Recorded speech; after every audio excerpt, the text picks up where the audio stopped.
Hello and welcome to DCP Live episode number 242. Will be known as the day that Elden Ring became a real thing. The Elden Ring episode. That's what it's called. Welcome to Side Quest episode. Oh my god. What a hype day. An extremely hype. A little bit. For no particular reason, right? No particular there reason. was the second day of Iron Banner. Yeah, Iron Banner. Yeah. Third day. Or second Iron Banner Third this day. season. Second Iron Banner season. Talk about hype. All right. I just found out He-Man was trending, and it's because there's a new animated series coming for He-Man. That's dope. I That love is pretty He-Man. cool, yeah. Yeah. When's the last time He-Man was trending on Twitter? Probably wasn't a good thing. I'll bet you that. But somebody was in trouble last time He-Man was Sounds trending. bad. Definitely sounds bad at that. What kind of toxic masculinity got somebody in trouble when He-Man was last trending on Twitter? Oh man. Paul, how you doing? How's things, man? Pretty well. Nice. Doing well. That I got my Mythic class yesterday, so Congratulations. congrats. pretty happy about that. Oh, nice. Well, I'll be happy when they actually buff it, but at least I Right. have one on hand now, so that's good. It's Yeah. a bit of a relic right now, right? Yeah, it's so bad. It's so terrible. It's It is better, though, depressingly bad. to not have something when it sucks than to hear that it's amazing and then be hoping to get it from each raid drop. And then you never get Yeah. it. That's the It worst does take the feeling. pressure off a little bit, yeah, because who knows when they'll buff it? It could be like a month, it could be 6 months, who knows? Yeah. Mhm. And then when they do, it could just be like a real minimal buff that hardly does anything. You know, Yeah. even though they're like, oh, Hopefully we're they're gonna buffing go like full xenophage with it, and like, because that was terrible. And then they're like, we'll make it like one of the True. best heavies in the game. this. So That's true, yeah. Xenophage definitely got a We'll see. huge lift. Yeah. A glow up, you know. A glow up. That's what Vex Mythic Camel is needs. going to play Skeletor. Ooh. That is very cool. Today was just a hype day, gamers. Hey, Yeah. I'm sure Day, right? anyone listening to this was also excited about today. Yep. Their Summer Game Fest happened. That was super great. They showed off so many cool Yeah. things there. Super. Oh, Yeah. before we get too far on the podcast, I need to make an announcement for a housekeeping announcement. We have switched podcast hosting platforms, and we are now we now have live. What is it? Dynamic ads. That's the name of it specifically. So just want to let you guys know, our audio listeners, we are doing some housekeeping and some switching over platforms, and there could be some rough terrain over the initial switchover, and we apologize for that. We're still working out the kinks, but there will be dynamic ads for the audio version. Does that mean they insert ads at random places, or does that mean there'll be random ads that get insert in places that we choose? Yeah, we have to pick them, so that's our job. But the previous episodes in the past got automatically Will inserted. be random. Random. If you're So- going back to old podcasts, Yes. it might be in a That was fun. really weird place. Yeah. If you want to see what we look like 4 years ago, Yeah, don't Yeah, we don't exactly have the resources to go all the way back 380 episodes to fix all those, to find exact places. So anyways, housekeeping message complete. yeah. Podcast continue? It's gonna be. It's a new cool platform, and We we'll should make probably sure we also pick mention- good spots for the ads. We'll So, try our best. There could be some They'll be in awkward good places in spots. the future. from now. Not before, but Yeah. but now. maybe. We should probably also mention that next week's episode will be at a different time for anybody who will listens be. live. Oh, yeah, yes. so GCX is coming up. The charity stream is starting, and also the actual event in space is happening. And we're going to be doing a live podcast as part of GCX. It's going to be at 12 p.m. Pacific and it's going to be on the GCX place. Yeah. So just keep an eye on links. We'll definitely be tweeting out the link for where you can watch it. Of course, it will also be uploaded because we can record our audio because we're at our computers. We're not going anywhere. So Wait, we're not actually in space? we're not in space. Sorry. Huh. I gotta We're make, here with Audacity, ready to record. I gotta cancel some You'll be stuff. I beamed ordered. into space. That's Beamed into space, yeah. Yeah, it's beamed into space. Yeah, so next Thursday it's gonna be same day, but a slightly different time. So keep an eye out on all the GCX news to see where we're going to be. And we're also going to be doing a GCX charity stream on the 19th.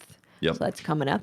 So if you have any incentives that you'd like us to do to embarrass us or terrify us or make us cry, feel free to suggest them. Yeah, I've seen some weird ones. Yeah, let's really focus in on Watts and Tefty this time around. I think we need a Briar tattoo, right? You know, I like my favorite one that I've seen was Briar cosplaying as a steak. Or like, oh, that's good. That's amazing. Or slathering him in barbecue sauce, whichever. The if you can't find the cosplay, costume for the steak, Briar, you're gonna get the barbecue sauce. Yeah, and we could help you find the costume. You better hurry up. Shit in the You better hurry up.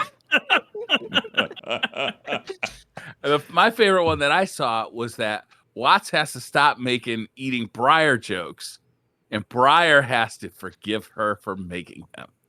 I did not read that, so what, I'd like to have 200,000? a source for this. Goal 200,000 for that Are one. you the source, Briar? Is that? I have a that came from? feeling this is a That was lie. 420 no scopes XX.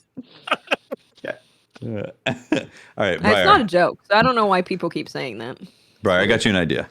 All right. How about you get a Crocs tattoo on your forearm right here, one there, Yeah. and then one here, so you have a pair of Crocs. So you lift up like this At all times. at all Can times. they You'd be have like, can they Crocs have out. croc nuts? yeah, you can put Croc nuts on there too. This is gold, man. Does that sound amazing? How much money? It does. How much money for the pair of lot Crocs? money. A lot of money. What Too if you much? got them on your feet, so your Crocs will cover your Croc tattoo? What if I Whoa. got giblets? Giblets? Is it giblets or giblets? Giblets? What's What are those little like pins that you put on your Crocs called? Are they giblets? Truck nuts? Yeah, truck nuts. Things you put on your Crocs. Yeah, That I've actually would be seen kinda funny to them. get There's Croc like nuts tattooed there's- on your ass. there's designer things to put on Designer your Croc Crocs. things. It's a whole Croc Croc tattoo subculture stickers. I never knew about. I I saw. washed my car today and I was wearing my Crocs outside, and I gotta tell you, they're the ultimate footwear for washing your car. You hose them down That afterwards makes too. sense, actually. Yeah. They're perfect. Yeah. Perfect footwear for such a job. You also get to wash your feet. So Interesting. Unfortunately, your feet don't really end up clean after that. Oddly enough. Oh man. Paul, what have you been up to? Not washing my car in Crocs, but that does sound very Unfortunate. fun. I don't know. I'm just trying to keep up with this avalanche of a news week here. Just watching live streams like 24 hours a day, and then somehow also writing articles as the live stream is still playing, so you can publish them as it's going on, which is That's impressive. Quite the balancing act. Yeah. Man, So I that's up pick to like the minute one or two news. major stories, and I'm like, oh, a new Borderlands spinoff. All right, I'll do that one. So Do you I gave live Elden Ring to tweet as someone well? else. That was too much hype. But what do you say? Do you live tweet the announcement as well? I do that too because I can't restrain myself, so I have to live tweet it too. So That's crazy. yeah, it's tweeting is easier, but yeah, you get used That's to it awesome. over time. So you have an article for Elden Ring already. I gave that to someone else. A buddy of mine is like a big Dark Souls guy, so I okay. gave that to him. But I'll write something about it tomorrow probably. Gotcha. Yeah. I cried. Understandable. It was. Were you it was streaming at the beautiful. time? Oh yeah. I was like, well, this is embarrassing. So there's before it happened, it was like Amazon had put up a pre-order early for Elden Ring, and people were like, Oh. there's a pre-order live. And then on FromSoft's YouTube channel, there was normally just one video in the Elden Ring playlist, but then there was two, and it was an unlisted video in the Elden Ring playlist. So everyone was like, oh, multiple things are pointing towards Elden Ring. I'm just And, surprised that we actually got a date. Yeah, it wasn't Yeah. just another like, here's what the game actually looks like and is. It was Yeah. Like it was it's coming. also a date. Get ready. It's- Yeah. yeah. I love It's how they're like, happening. we're Elden Ring. We don't have to launch in the holiday window. Like we'll be in January, whatever. It's fine. Yeah. Yeah. They're We'll gonna make buy our us own anyway. holiday. Right. Yeah. This is totally like Uh, side quest podcast material right now. We're just like chewing through it. I know. Elden, Yeah. Elden Ring is all consuming. What can we say? It has consumed me. It's Yeah. true. Thought I was gonna pass out. Yeah. They haven't put up any like special editions or anything yet, have they? I don't think so. The don't pre-order think was so. pretty bare bones. But It was, I know yeah. it's free upgrade to next gen. That's one thing I heard. On Amazon, there's different box art for Xbox and PlayStation 4. Oh, Which is weird. Well, I mean, besides the blue bar or the green bar at the top. yeah, I'd imagine this is probably coming in pretty hot, since they're just trying to hit an E3 goal and also have everything ready, and also they're it's January is when it's officially coming out. So I mean, let's assume there will be a 2-month delay. I think that's not. I I don't think Unreasonable. FromSoft doesn't do delays. They just never make do things delays? Happen. It just Really? it happens. I mean, maybe not. I mean, that'd be ideal, but They're magicians. just every big game usually gets one. But who knows? Maybe it was internally delayed a few times already, and this is the final one. That's the impression I get. Yeah, but Yeah. they're usually pretty good about hitting their goals from when they launch. They are. Yeah, Yeah, because like it because doesn't. we didn't even have a window before this, so it is kind of No. unusual to go from nothing to here's a date. So they must be like reasonably confident about that. I think We didn't even know if it was actually real. Still, like it was possible. There was rumblings about maybe this thing got canceled. Maybe George R.R. Martin was like, "Nah, I'm good." even if Martin Yeah. failed, Someone who still think they does would've like done it, delays. yeah. but- yeah, he finished all of Elden Ring before Winds of Winter, so Classic. he's got And also priorities. built a castle by hand. Yeah. I feel like FromSoft are just they're the develop because of who they are. They can do whatever they want. They can release it when they want. They can give it you as much hype or as little hype before it comes out as they want. So they kind of have the freedom to be like, this is when the game's coming out because the game is actually ready now. Like we don't need to kind of keep stringing you guys along to keep you interested. This is how people So- used to talk about CD Projekt Red. But they only had one game. They had one game and some DLCs. FromSoft has probably- a Yeah, FromSoft lineage. Yeah, they have a long they're- line. I mean, This is how Bloodborne. people for used to God's talk sakes. about Bethesda. It is similar though. I mean, to think about it, no one ever assumed Cyberpunk would be bad. Like not really. Like there was no. Good news, Cyberpunk is $33.92 now on Amazon for the PlayStation 4 Hell version. yeah. For the PS4 version. PlayStation 4 version. Physical hard copy. PlayStation That's a 4 relic. version. The only The place you can Xbox get it version is only because $29. it's not on the digital store still. It's like a collector's item at this point. Yeah, it really is. That's true. It really is. Oh man. I'm not afraid to admit that I bought 3 copies of that game. One on the Xbox, one on the PlayStation, one on the PC. Too. Yeah. Wild. So, the So- Destiny stuff, right? I did Yeah, play. yep, that's- I've played Exists, Destiny. yes. I played Well, Destiny. yeah. I got that freaking splicer mission done to see what the hell's going on with the The Lakshmi. story missions, man. I wanna. A I lot I of things. always have to check up on what the hell is happening. Mhm. This week was really cool because it's we found out that Saint has kind of had himself humbled in a couple ways. There was last week the story from Mythrax where he's like, "Hey, you're a monster, bro." By the way, Yeah, that was super dark. that happened. That was very it was dark. awesome. and But by the way, it I was experienced very good. part 4 and part 5 back to back, which was a nice hour Oh, chunk yeah, of because story. it was weird when Yeah. he told the story about Saint, and then Saint's just like standing there, like Yeah, totally quiet after the story ends. Yeah. Like, well, Yeah, see you true. later. totally. Yeah, I I had to experienced that. process He already this. said. Yeah, I was like, what? He didn't even say anything. Just stone cold Yeah. was like, yeah, that's me, Saint.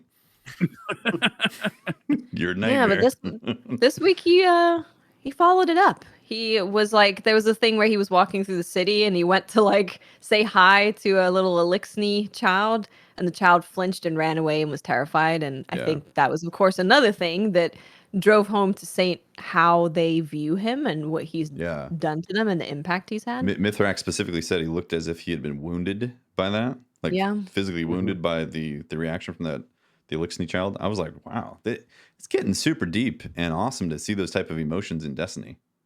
Yeah, Mm. definitely. Yeah. So what specifically is going on with Lakshmi Uh, to date?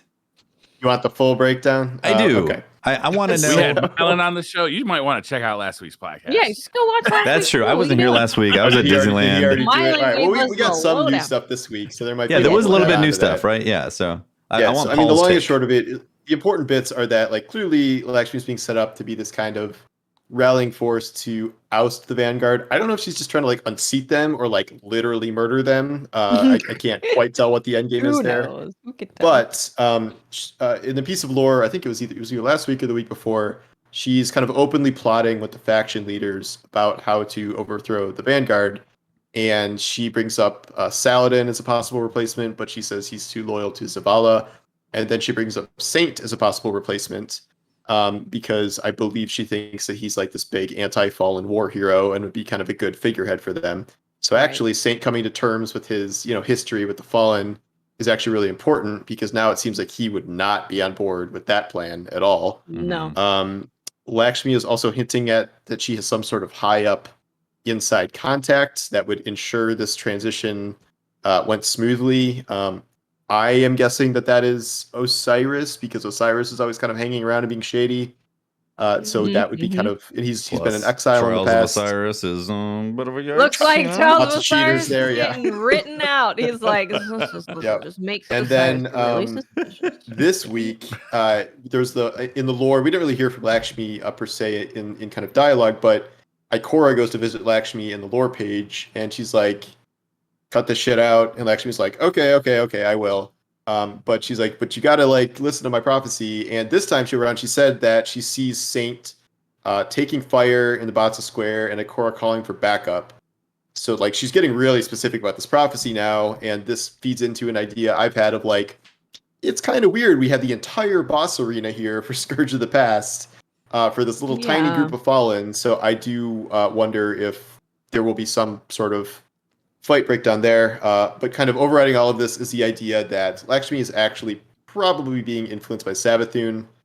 In the lore for the deicide shotgun, there is a repeating code that has infiltrated the future war called Network. That is Savathun's song, and now literally the people of the Last City are starting to sing Savathun's song. So this isn't just like space racism, it's like also a kind of master plan by Savathun, it seems. Scientology. Pretty much, yes. Space Scientology. Well, Scientology. Savathun is Tom Cruise? You need to back off Dianetics, man. That book will change your life. Oh, man. So that's Lakshmi. It's a little weird that like Savathun is always behind people's bad motives. You know? Oh, we're leading up to the Witch right? Queen. The devil made me do it. Yeah, a little bit. It's like, well, I mean, are any of these characters actually have the motives of being bad? That's why So, I like, think I the think thing Lakshmi with Lakshmi is does, cool. but- Yeah. That's why I like what they're doing with Lakshmi, because it seems like Savathun is messing with the thing that she's using to see the future, but her reaction to it is like her reaction to it. Yes, I think that's true. I think she's being manipulated. I don't think she's being mind controlled. Like, I think those are different levels. There's also which is like good. her That makes sense hidden for motive. There's also Lakshmi's hidden motive of wanting to like do this kind of like take over and take power herself, right? Mm-hmm. True. Yeah. Which, she's got politician vibes all over her. You know, I'm definitely rethinking my faction choice. I'll be honest with you. They make really delete good weapons, though. Well, weapons I are see really it. good this season. I see the weapon and I'm like, bye. You gotta delete it. You gotta get rid of it. Oh. Can't do it anymore. I will never get rid of my stochastic variable. It's too good.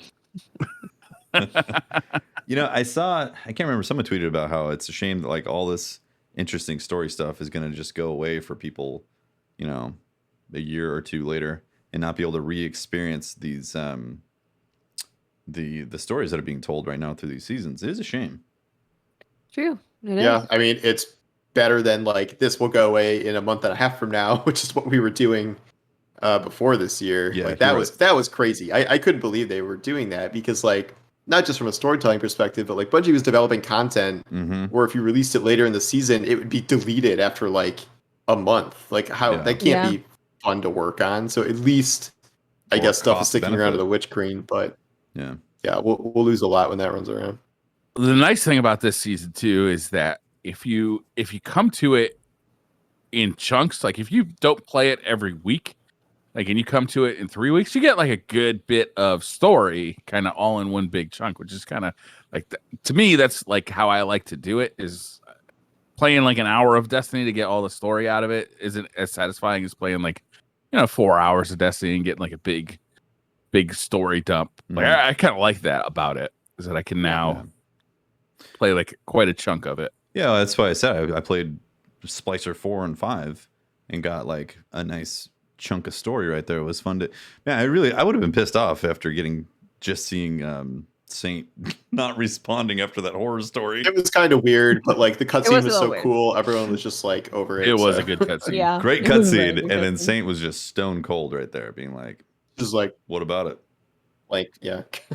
He just left. I mean, this has all changed pretty quickly too, because like I'm thinking back to Season of Arrivals, and like to experience the story content, you essentially had to run one mission to get like 20 seconds of dialogue from Eris, and that was like the new story development of the week. True. And like to go from that to what we've seen like the past 2 or 3 seasons here has been very impressive. They've upped their game dramatically. Yeah. Oh, yeah. That's definitely the word I'd use. It's dramatically improved it. It's so much better because you're getting the lore drop as well every week along with it. So they're doing a pretty good job of making parts of the story accessible to everyone just from you playing the game.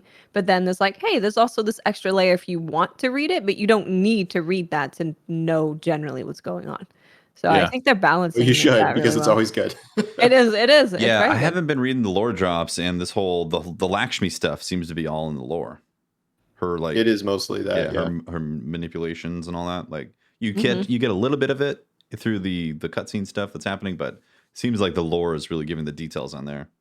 And not only that, now there's lore in every item that drops. There's lore in all the weapons, every piece of armor on all 3 classes. Like, I think the only lore I have not seen on a new weapon this season is the Iron Banner machine gun for some reason. And that might be an accident, but every other piece that is here now has lore. Even the new kind of playlist weapons have lore on them. And it's good lore too. It's some of the best lore out there. It's great. Yeah, I'll be honest. I haven't been a fan of the seasonal model basically since. I mean, what was the first season? It was the Foundry Forge Black Armory. Like, really, with the Forge, like I had a distaste for the seasonal model almost right away. I don't even think I knew what was wrong yet, but I knew that something was off. But this is the first season that I've been really interested to log in every week to make sure I get that story dump. And while I'd still love to get like a good 8-hour story at the beginning of the season, I don't think that's realistic to get both of those things. I've been really happy with what I've been getting this season. Yeah. This season's been fun. It's interesting, Mm-hmm. especially with the whole Vex network and all that. Yeah. Expunge and it's been really good. Yeah, and Mythrax is probably one of the more interesting characters in the game overall. Looking across the whole landscape of Destiny, Mythrax is very high up there for. It's a cool character. Cool to be like. It is a cool killer. Interfacing with them and hearing about House Light.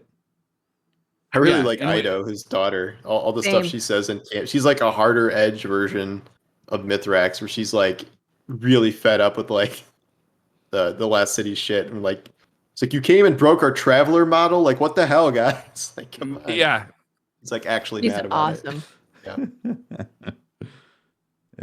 Yeah, it's a good season so far. I can't wait to see how it winds up, because we still don't know much about the whole Endless Night situation. No. It's getting more like Vexy in the tower. Like, it is. If you look around, there's like more little crackling energy things around. Yeah. All Vexian stuff. Mm-hmm. Ripcade.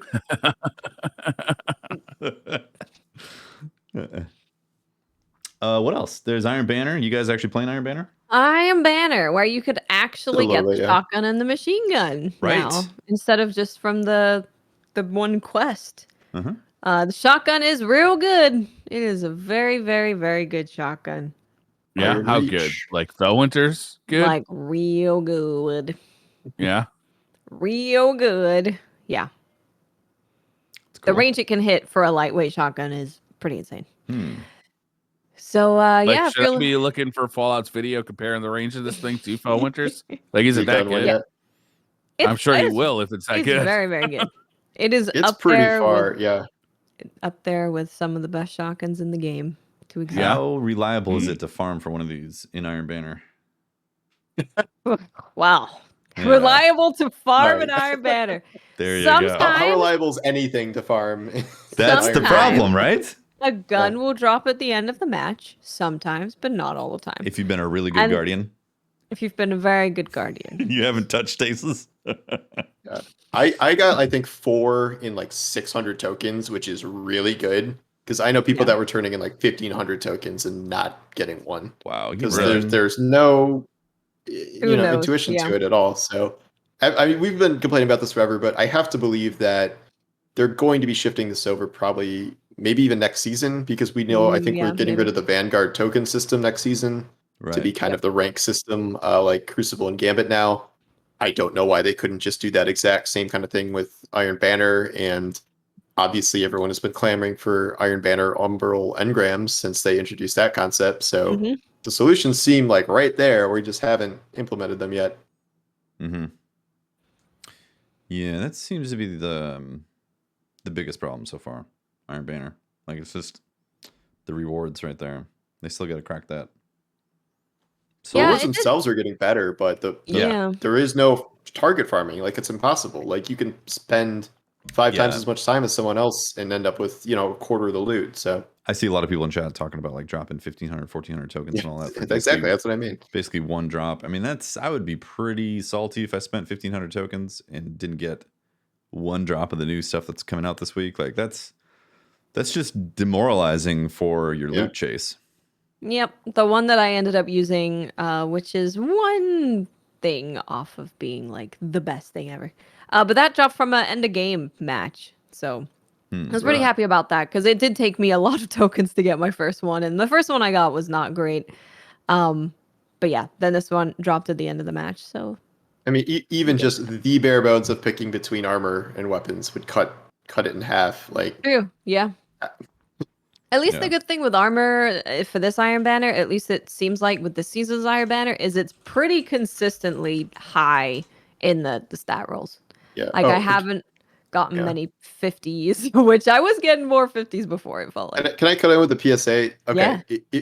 You guys need to be focusing your tier 3 splicers every week because you can get bonkers armor from that. Like I have gotten 2, I think 67s or 68s like in the past 2 weeks that are like, wow. I got a perfect 30 recov in one, and then I just got like a 27 recov, 28 intellect one this week. And like, Crazy. I know there's no crazy armor in the season pass anymore, but like they really made that armor good with the focusing this season. And it's really expensive. So I'm sure a lot of people are kind of like skipping it in favor of like upgrades or weapons or whatever. But like, if you are in the market for armor, I think that is the best place to get it right now. Can you explain that process How do you real feel quick? about that situation? So like if you get all the way down to tier 3 upgrades on the Splicer Gauntlet, you can start, and I think you need like X amount of like ether collected for each type of thing, or like certain milestones that you've probably gotten already through Override. You can pick one stat to focus out of the 6, and it is guaranteed to be, I think, at least plus 15 on that stat, and it is like 95% of the time over 60. And then I'd say like half the time over like 64 or 65, honestly. Nice. That's high. Yeah. It's a really good focus. And it's the best focus I think I've seen. And like it's 150 data, I think, per thing, but you can only do 3 a week.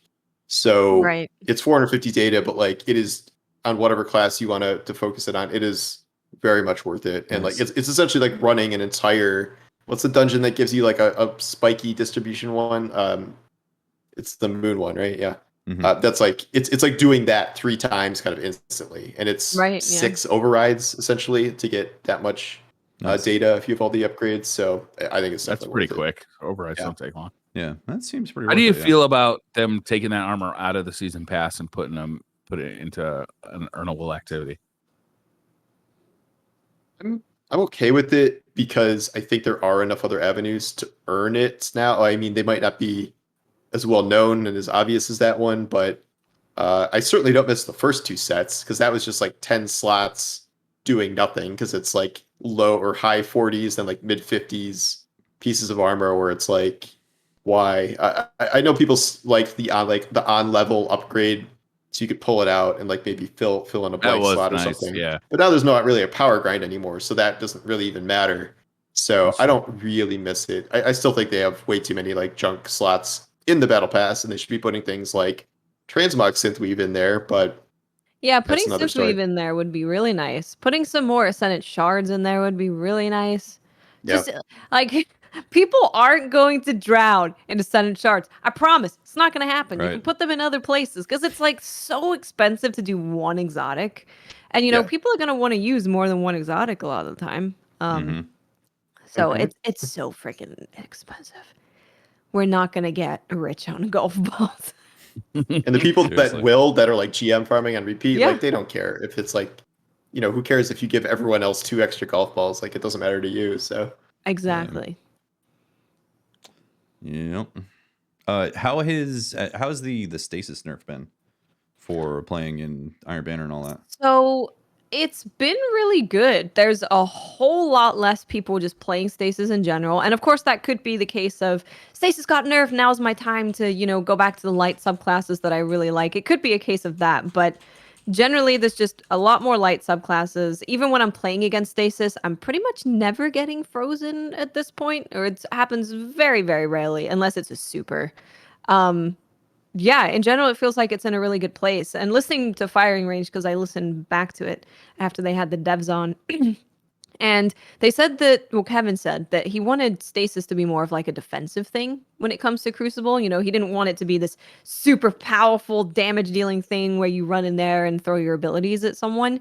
And playing Stasis Hunter now feels a lot more like it fits that role instead of being just this very powerful thing that you just roll over people with. You throw shurikens and it hits the whole team. Just throw it out there, it'll hit somebody. Easy button. It really is.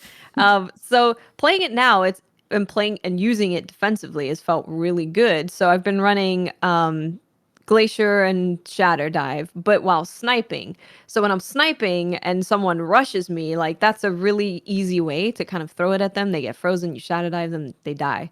So playing it defensively has felt great. It's felt a lot less not usable, but a lot less reliable using it offensively. Okay.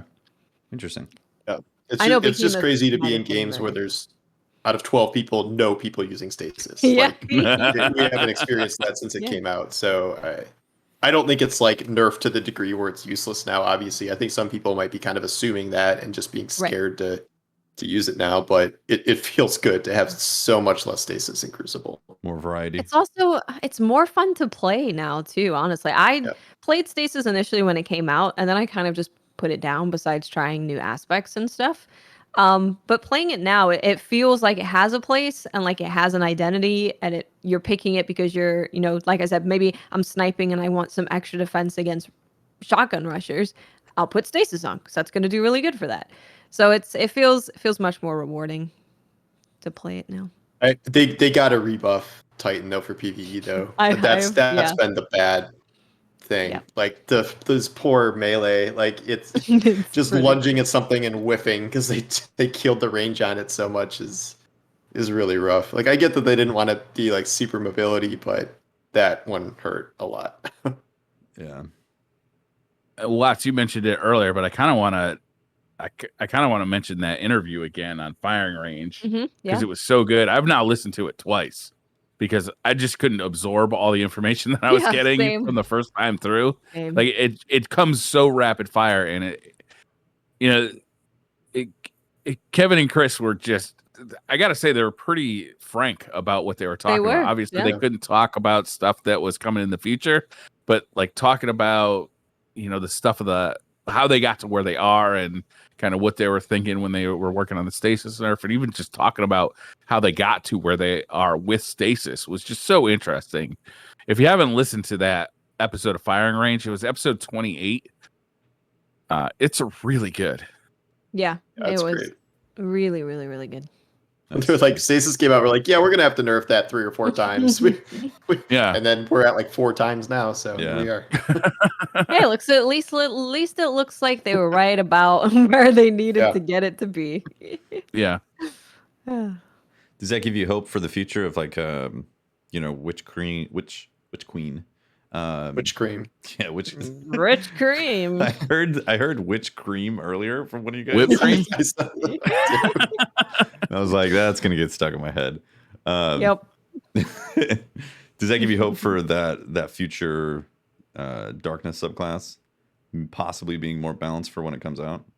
I think they even said that on the show where they were like, we don't They did, foresee there being like mechanically this level of challenge because it's freezing and slowing. That was like, Right. it's the whole thing.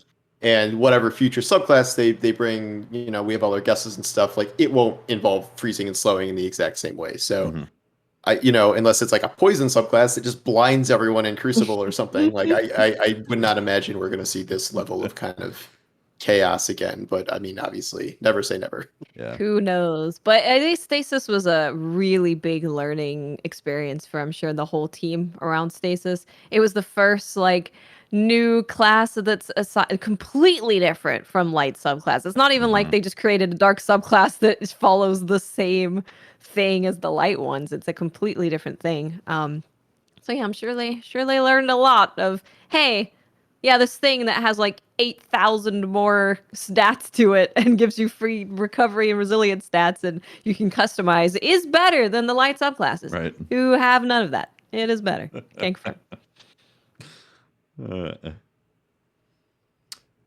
Anything else with Destiny aside from the TWAB this week? I mean, there was the new expunge mission, which I think might be the last one before they switch over to like the harder versions of them. Hard modes, yeah. Oh, really? Are they? Yeah. What do you think is going to be different? I don't know what those will be like. That's how you get your pinnacles going forward. Yeah. And like, I don't know if those will probably be like aimed more towards like a group now, where it's like you're better off going in as a fire team, whereas these are obviously easy to solo. Yeah. These have been really interesting mechanically and visually. I and love them. they're they've been kind of really fascinating. So they've been like fun trying to get puzzles. speed run times. It's fun. Yeah, they're fun little puzzles. Obviously, they're not like difficult or anything like that, but it's just Right. interesting to go in for the first time to crack them. Yeah. Cool. Yeah, not much else really happened this week. I think the biggest thing was everyone just trying to farm for their shotgun that they want for the most part. And then, of course, the Saint having his realizations. Yeah. Assuming you can farm you can't farm for it right now, but let's say you are trying to farm. What's the role to look for that shotgun? Still, there's a Anybody couple know? things going around, but it looks like most people that I talked to were going with full choke, accurized, quick draw, iron reach. Because iron reach gives it so much range. That's the thing that's making it crazy. I got that roll, except my iron reach is demolitionist, which, gotta say, if I'm running a shadow dive build, that's not so bad. I might Nice, grenade a lot. Yeah, so you're just stacking a bunch of range on the lightweight shotgun. And because it's an Iron Banner shotgun, it can run Iron Reach, which is of course an Iron Banner specific perk, and it doesn't really suffer from running Iron Reach. So it's just free crazy range. Okay. I got Iron Reach firmly planted. I think was my best roll, but hey, it's Iron Reach, so whatever. So Iron Reach is the perk to try to like laser Yeah, in on. that's the main one. Anything else? Well, yeah, I mean the one Watts has sounds good too, actually, but yeah, it's very good. Cool. Nice. Machine gun, I don't know. Like, I'm like, I still don't really understand what they're going to do with the buff for machine guns. So like, I can't tell what machine guns are going to be good. And like, I have to imagine that the Vogue one's probably going to end up being the best one with like, because it is like subsistence and like rewind rounds and firefly and like, yeah, that has to be one of the better ones for whenever this buff comes. So we'll see. Yeah, definitely sounds better. Is it next week that hard mode or like master version of Vogue is challenges? Challenges. Okay. And that if it's challenge week for whatever encounter and you do the challenge, you get an extra chest. Extra drop, yeah. That's what they said in the swab today. Oh, right. That's swab info. Yeah. Hard mode is like in a month or something, I thought. I'd have to check the thing. July 7th. Okay. July 7th for master mode or whatever. Yeah. Yeah. And then we get time lost weapons, which I assume will take adept mods. I don't know. Let's see what that's or like an there. additional perk to switch from at the end. That'd be interesting to have. I haven't really looked into those, so I don't know what the deal is. But yeah. It's gonna be cool to have those in a raid though. Like because the adept weapons have been nice. It's just nice to have something else to go for that is slightly better. You know. Mm-hmm. Yeah, It's for nice sure. to have. Yeah, a little something else to chase. It's always nice. Should we talk about the TWAB? Sure. Yeah. I don't have the TWAB in front of me, unfortunately. I was waiting for Briar to go, oh, yeah. me not winning the fashion contest, so that's Same. We have 2 more days, to be fair. I know. Yeah, so many entries. They probably got close to 15, 20,000 entries, I saw. Nice. Really? Yeah. That seems low to me. I'm surprised it was that low. I don't know. That sounds like a lot to me. I held my own fashion contest and I got 1,500 entries I had to go through, and that took forever just to do that. I bet. I bet, yeah. It's fun though. What was the most interesting thing about the TWAB this week? Well, I mean, there's a few things. I don't have it in front of me. Let me see if I can pull it up. They're rebuffing assembler boots for warlocks. Mm-hmm. Yeah, that's getting a buff. They're also they highlighted GCX as well, which I thought was cool. Yeah, so they're doing with GCX, they're doing something really cool. If you guys haven't heard about it, maybe some people haven't actually. So I'll just read this GCX part.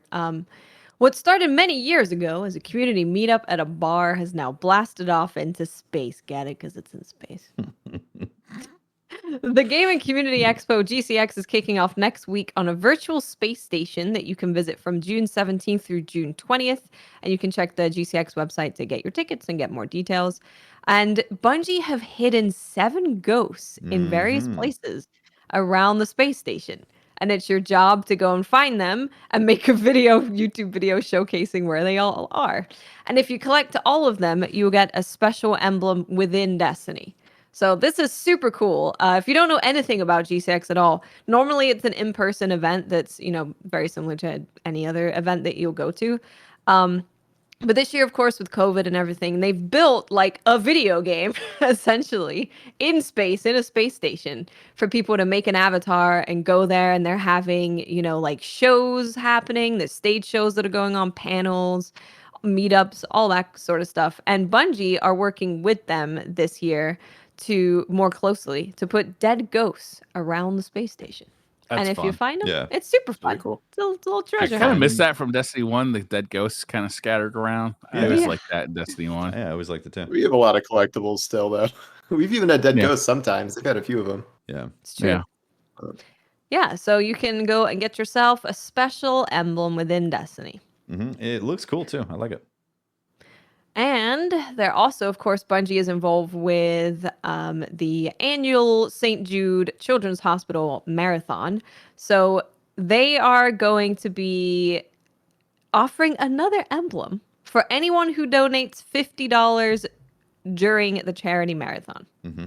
That's for awesome. any $50 donations. And this emblem is also really cool. It's a really nice looking emblem. And just to be super clear, it is exactly $50.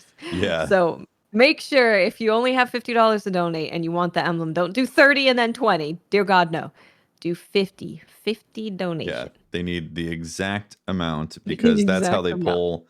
That's how they pull the entries or the data for it to be able to send. So if someone donated exactly $50, then they take that email address and send them the code like a week or 2 later, something like that. So that's why they're being very specific about that. Yes. And then there's one last thing, which is they're going to be donating 7 Eris Morn statues signed by Eris Morn, the, of course, actual woman, Morla, who is amazing. Morla is absolutely amazing. She's such an awesome person, and she's going to sign them.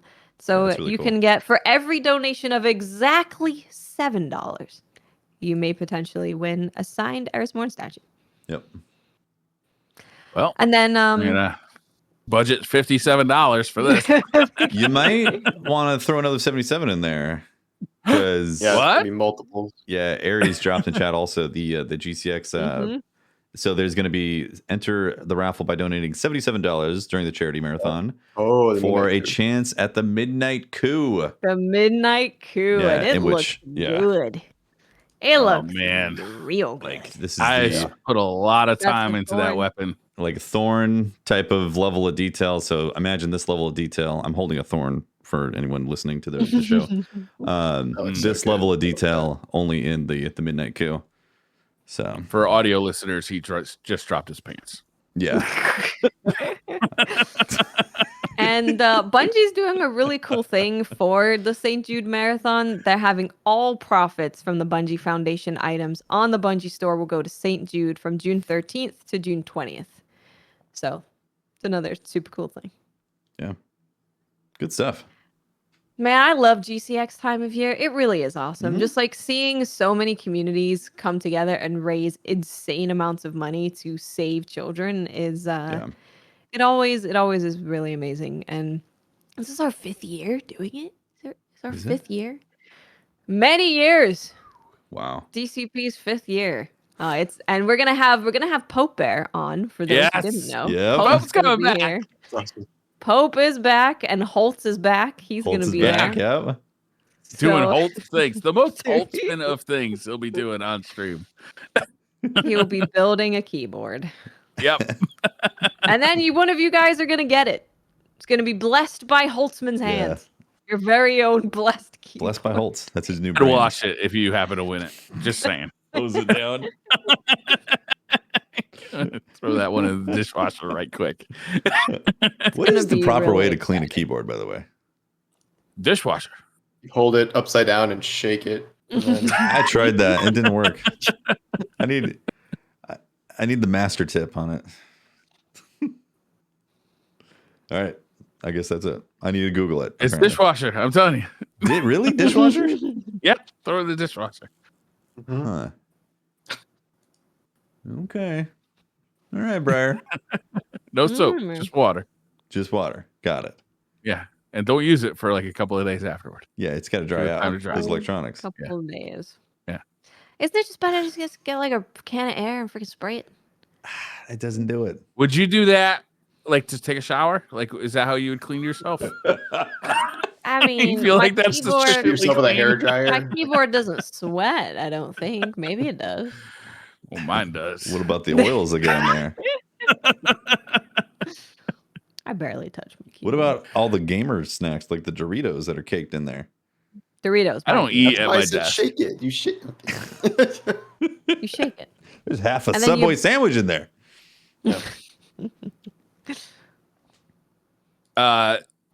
Wasn't there another emblem? Oh no, it's a pin. So Bungie's gonna be celebrating Women at Bungie, which I thought was pretty neato. That is The cool. members Yeah. of Women at Bungie came from all across the studio and rally around the shared mission to provide a safe, empowering space to share our common experiences as women, a place to build a network and give and receive practical and emotional support.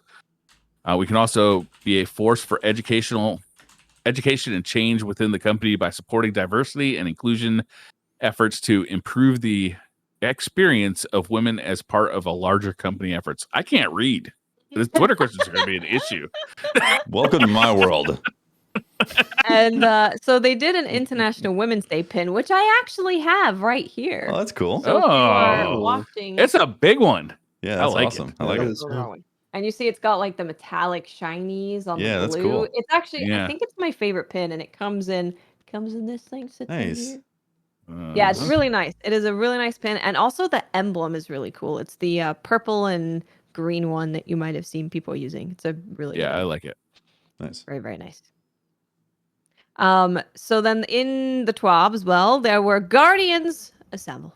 Good news for everyone who likes rifts and pants. Boots of the Assembler will be returning to their released functionality with a little bit extra as well. On release, there was an issue with the exotic that would cause crashes due to the large amount of rifts and noble seekers being created. So many rifts and seekers just couldn't keep up. It was too much.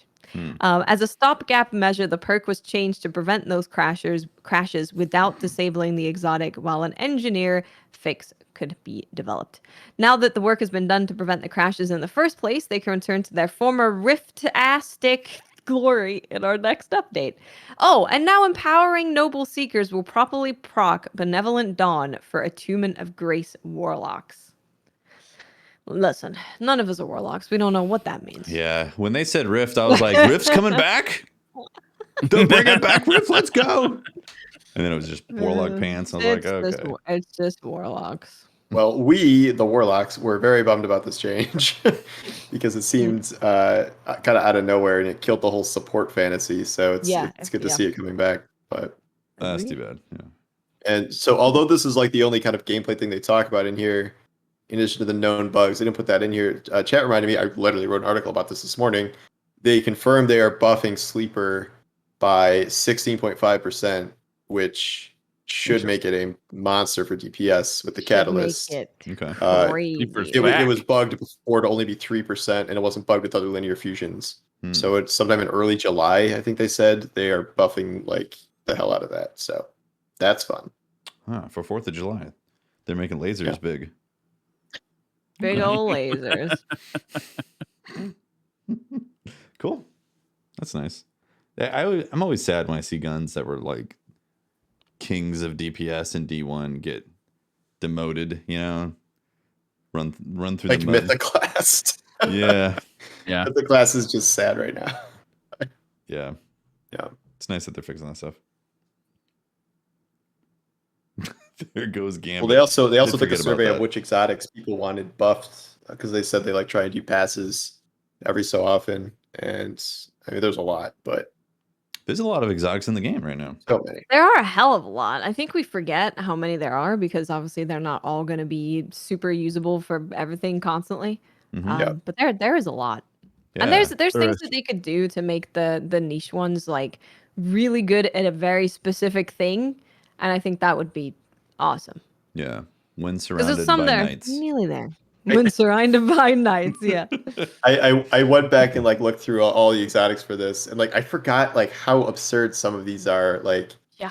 peacekeepers reloading stowed SMGs, like that's the whole thing essentially, or like Yes. the one Titan helmet where it's like gives you an overshield when you hit Thunder Crash, like that's the whole thing. Like Yeah. It's some of them crazy. are pretty bare bones. Yeah. It's funny thinking back like to One Eye Mask coming out. It was like 3 exotics in one.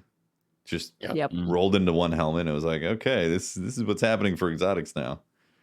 You're getting a buffet of perks. Those exotics are just a relic showing you that power creep is a thing that we have definitely experienced a lot. Yeah. You're like, this thing, reload your gun. Nice. Great. To be fair, Dragon Shadows is still my jam. Same. Dragon Shadows is enough general utility wise though to be worth it. So like it's almost like stompies in terms of utility. So because it's all hunters my have weapons. definitely the best armor exotics overall, I'd say. Yeah. I think that? Warlock has the Yeah. worst, honestly. Hunters are the best. Also, Gotcha, Paul. capes. Yes. Also games. Yes. So fashion, armor sets, and also the best. Got it. Yep. Best jump. Best jump. Yeah. Should we do Twitter questions? I don't know. It's after kind of rushing it, don't you think? Well, now that we solved that debate in the Destiny universe, Yeah. I feel so accomplished right now. We might as well celebrate with some Twitter questions. Or I need to have a extra drunk Briar does Twitter questions. That's what I want. Ooh. Super drunk. So this week I was a little short on time, so I didn't organize the Twitter questions. Usually I start off with Hold the up. serious stuff. Oh, okay. And then by the end of it, it's all silly stuff. So this week, it's just going to be kind of random. So some of them are going to be silly and some of them are going to be serious. It's just going to be mixed in. It's going to First be an one's from- emotional roller coaster. It's an adventure. Yeah. Maybe it'll just stay like this if we like it. I don't know. It's a charcuterie board of Twitter questions. Lord Beer says, what's your favorite console before the PS3 and the Xbox 360? Favorite? Oh, console? I thought you said council. I'm like, council? Council. The Roman Council was very strong. Jedi They Council. given it And a then lot of before power. PS3. Oh, the Council of Favorite Nicaea. Council before we're using consoles as like the calendar. Of course, the Turkish Council of 1360 was very strong. Favorite console contender. before PS3? Is that the question? I'm gonna go Yeah, with A wide my range. my pocket Game Boy. My Game That's a Boy good one. Pocket. Okay. Good I memories spent a of lot that, of right? time on that thing. Yeah. Yeah. A lot of time. If I'm gonna go I'll do memory, 64. yeah. What are you gonna do? If I'm gonna go like memory feels, I think I'm gonna go with the Super Nintendo. Because I mean, I had fantastic memories. Strong choice. Yeah. 64 was the first system I actually owned myself. So It's a terrible choice. A lot of memories with that one. Everyone hates N64. It's well known. I gotta go Dreamcast. Also a terrible choice, but man, I loved it. Yeah, I've said this before. I mean, actually, maybe I said it on SideQuest, but like Nintendo 64 is still dear to my heart because of Killer Instinct. Yeah. I wanted to play Killer True. Instinct so bad, and I wanted like a closer to arcade version possible, even though it clearly wasn't on the Nintendo 64. But yeah, it will always be magical. I bought that game, Tefty, like a few months ago to test out a brand new wireless Nintendo 64 controller. Okay. And I didn't realize how much I like Killer Instinct Gold for the Nintendo 64. It was a super fun game. Yeah, it's a good game. Seriously, that was an amazing fighting game. Like that. Yeah, it was fun. It was some like golden age of fighting. It got me to download the new version for the Xbox One. Oh, that's great too. Yeah, start playing on that. It is good. Yeah, the chaining combo system. Yeah, it's great. Hovis says, seeing Bungie hire talented members of the community like Hoplite, don't you think this could be a good way to build the game more around what the players want? Big congratulations to Hoplite, by the way, and thanks for making the work less boring. Much love. So, this is exactly what Patrick got hired for when he left us, abandoned us, you could say. Abandoned is the right word. Left us in a field to fend for ourselves. He did. I'm not doing so hot. Like a clingy ex-girlfriend. So it was Mercules and Holtz who were like the first gameplay specialists that Bungie did. And it was kind of a test at that point. They didn't know, if this is going to be a role that happens all the time. And kind of the thing of it is it's a temporary role. And it's basically just a way for them to get an outside perspective on what they're making.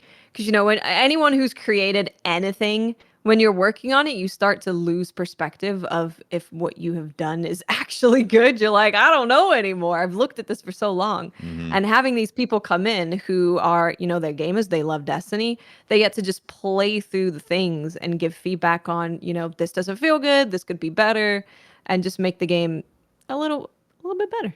Yeah.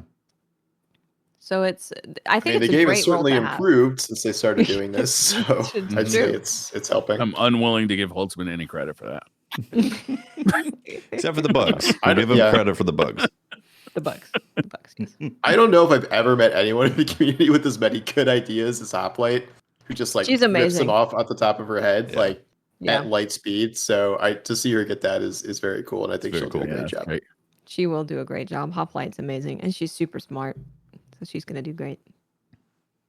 Sparty for you says, would this season's story have hit as hard if it was all dumped at once like a Netflix show, or is it better because it's like a TV show where we get it week by week and get to talk about it and speculate about what's happening?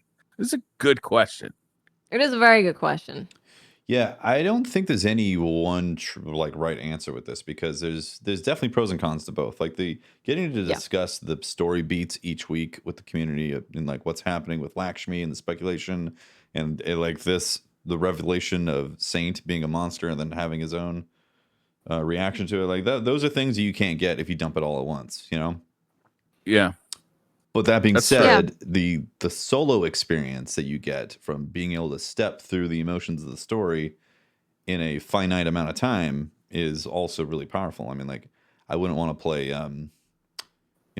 Red Dead Redemption on a weekly episodic. Here's chapter 1, here's chapter 2, here's chapter, like, that would kill it for me.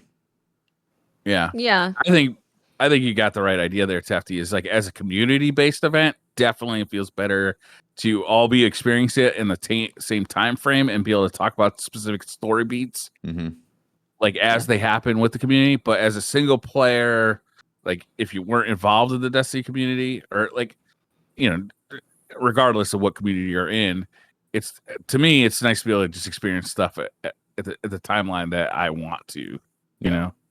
That's why I think the Netflix model is so biased successful. since I'm writing like 3 articles about story developments a week. And I love that model. I love being able to, especially now that the story developments are meaningful. Like before I was having to write, again, like an article about like 20 seconds of Ares dialogue. But now there's like actual meaningful developments happening every week.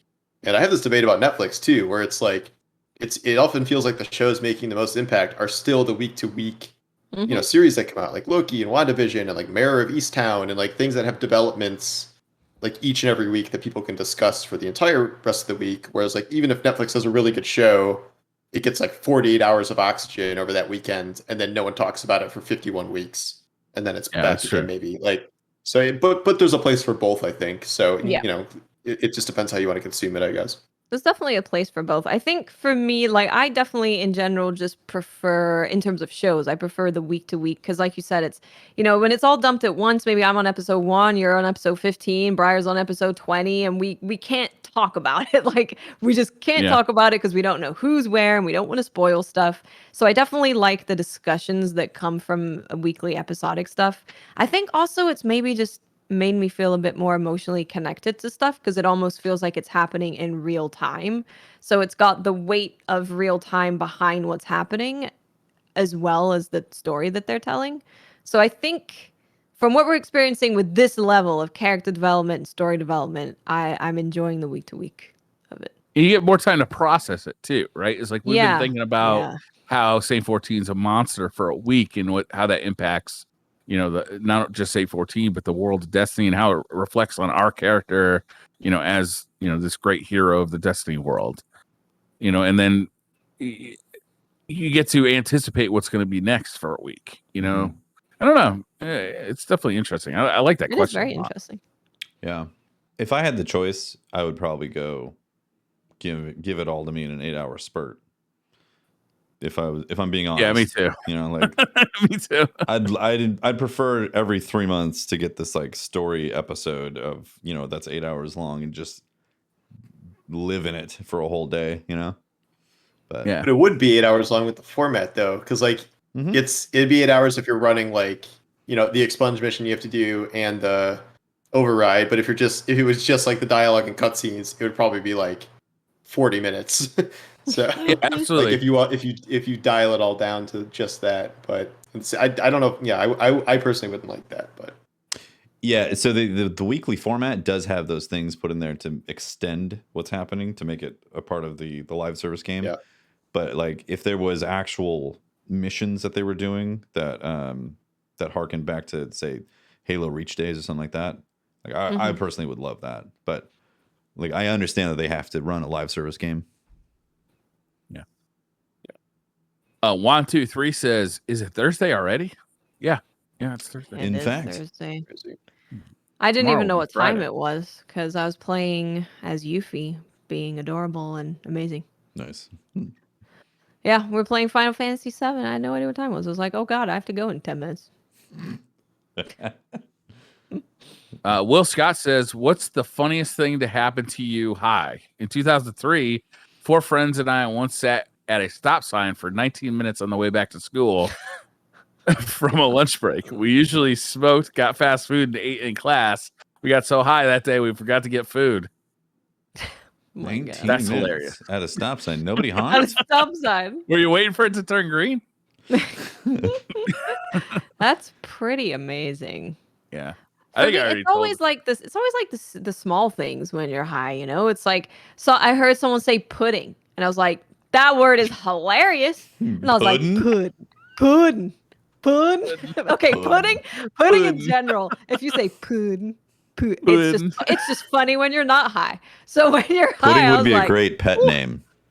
I like the way Southern people will call people pudding. Pudding. Yeah.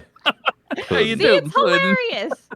Add weed on top of that, you're out of there. You're good to So go. it's always like the little things. I don't know. I don't know if I've done anything particularly funny. Definitely, I've cooked, and that's been like just set timers. Follow the recipe, set timers. Otherwise, God knows what happened or when it happened. The Apple Watch is great for that. Just being able to tell Siri to set a timer for 5 minutes or something like that. It's so good. That's good. Yeah. Very helpful. Yeah. Mine is that story I told about deciding I need to become a dinosaur from Jurassic Park. That was amazing. It's a good decision. Oh my god, that story was. I feel like that's definitely the tops for me. I'm pretty sure that story's made up because Tefty's a narc. He's just trying to fit in.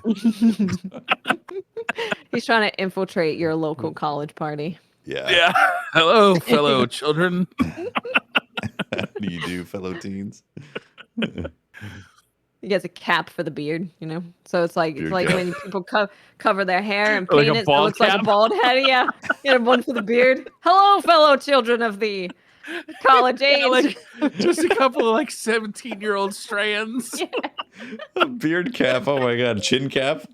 A chin cap. That's hilarious. Now that's absolutely a flesh beard. Flesh beard. My pirate name. Hey Blaze says, does the announcement of Elden Ring's release date excite you or make you nervous that its release date will be pretty close to the Witch Cream's release window? It is in the same windowy. I don't think it's going to be January. I don't think Witch Cream's think... coming in January, no. I hope not. It's not allowed to now. Oh, actually, I'd say late February at the do it. earliest. But here's the thing. Really? Here's the thing, guys. It's probably going to be like late February, like you're saying. And then they're going to delay Elden Ring because the prophecy is foretold. And then they're going to be back to back. They're going to be a week with and then it's going to release in the same week as Zelda. Exactly. Breath of the Wild 2 is also going to come out within 5 days. God. And then Eric's head will explode. Yeah. This will be the El Nino week of video game releases. Oh man, it can't release at the same time. I'd have to play Elden Ring. I bet they'd move it just so it didn't happen. They should. It'd be Cyberpunk all over again, where everyone was fleeing Cyberpunk, and then it was a disaster, so it didn't matter. But That's not a bad idea. The Mohegan 9 says, if someone tells you, come if you want, is that an actual invitation?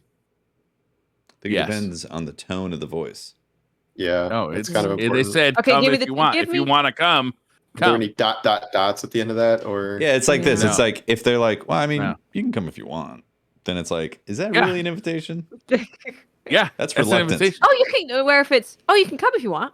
And I was like, that's an invitation. Oh, excited. Yeah, You're excited that's an invitation. there. No, that's an invitation. It's like now I thought about it. You should come, and you can come if you want to. My version sounds like I have to give you some sort of invite, but I don't want you to come. But you said the magic word, invitation. That's an invitation. You may not want me to come, but you have now invited me. You sound like a person who has shown up a lot of places you weren't supposed to be. So were you truly invited? Truly. You invited me. You said, come if you want. Well, that just means that they can't be like, I did not invite you, bro. You're like, well, you did. Exactly. And you can't really tell me to replace the carpet that I spilled beer on because you invited me. I feel like that's the last time that ever happens then for that person. And they're like, man, I never hear if come if you want. They never Briar's never come over since that day, so in fairness, nobody has. It's been COVID. Yeah, kind of weird how a pandemic happened then suddenly after that. Right Strange, Briar spilled his beer. That's weird, Wow. Briar. Huh. Make me feel bad.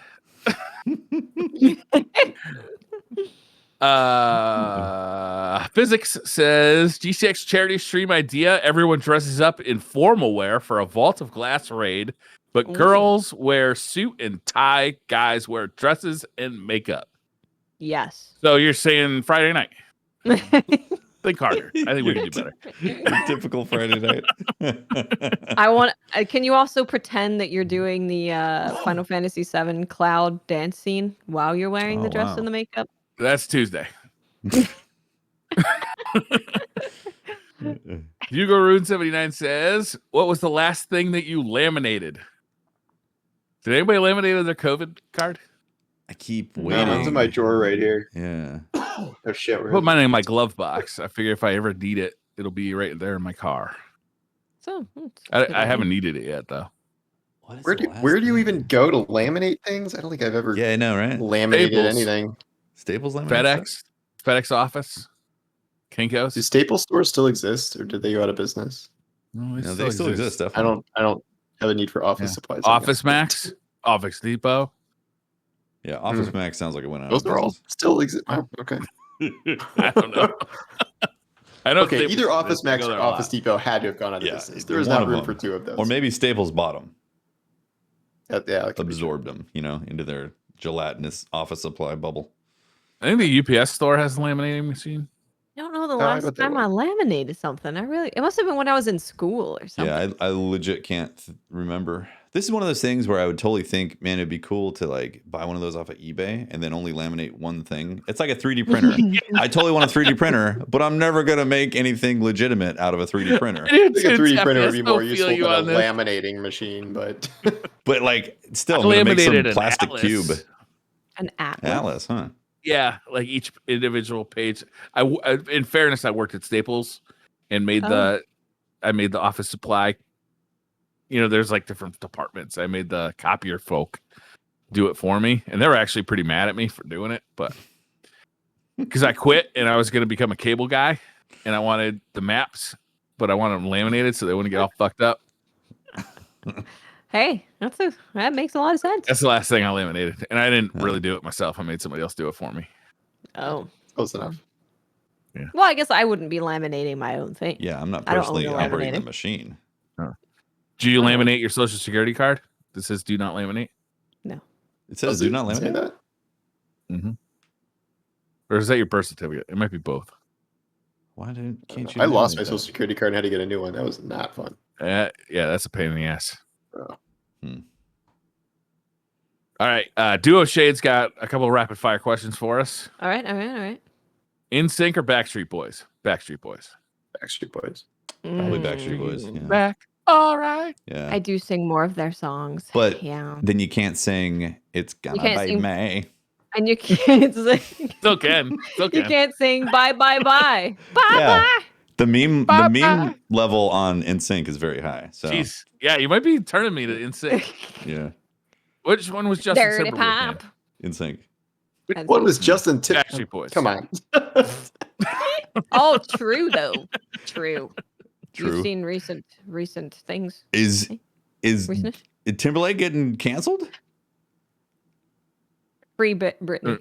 He was canceled in my heart as soon as he broke up with Britney Spears. Oh yeah, because I forgot about that. Right. Yeah, he was in the right. documentary and he was.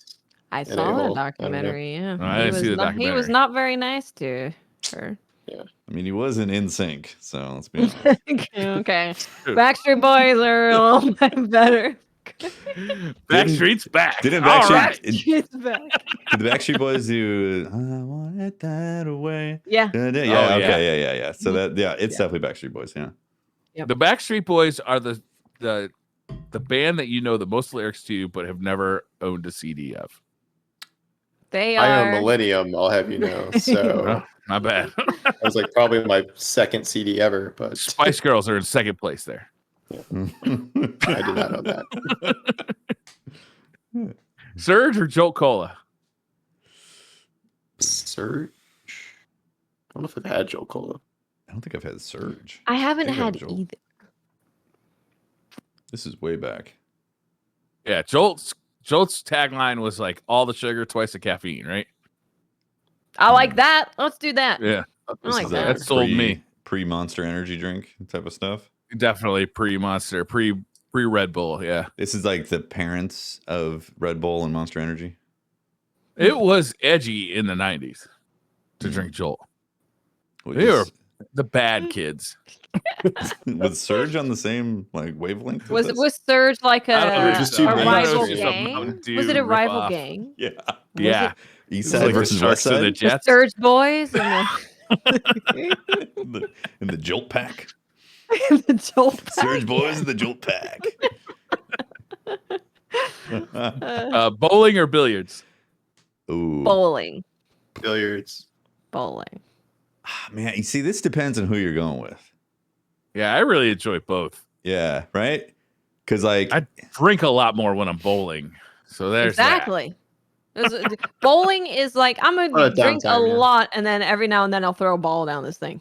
that. yeah. Yeah. I feel like bowling, you have a higher chance of injuring yourself though if you're drinking. That's I what have makes had it a fun. bowling related injury.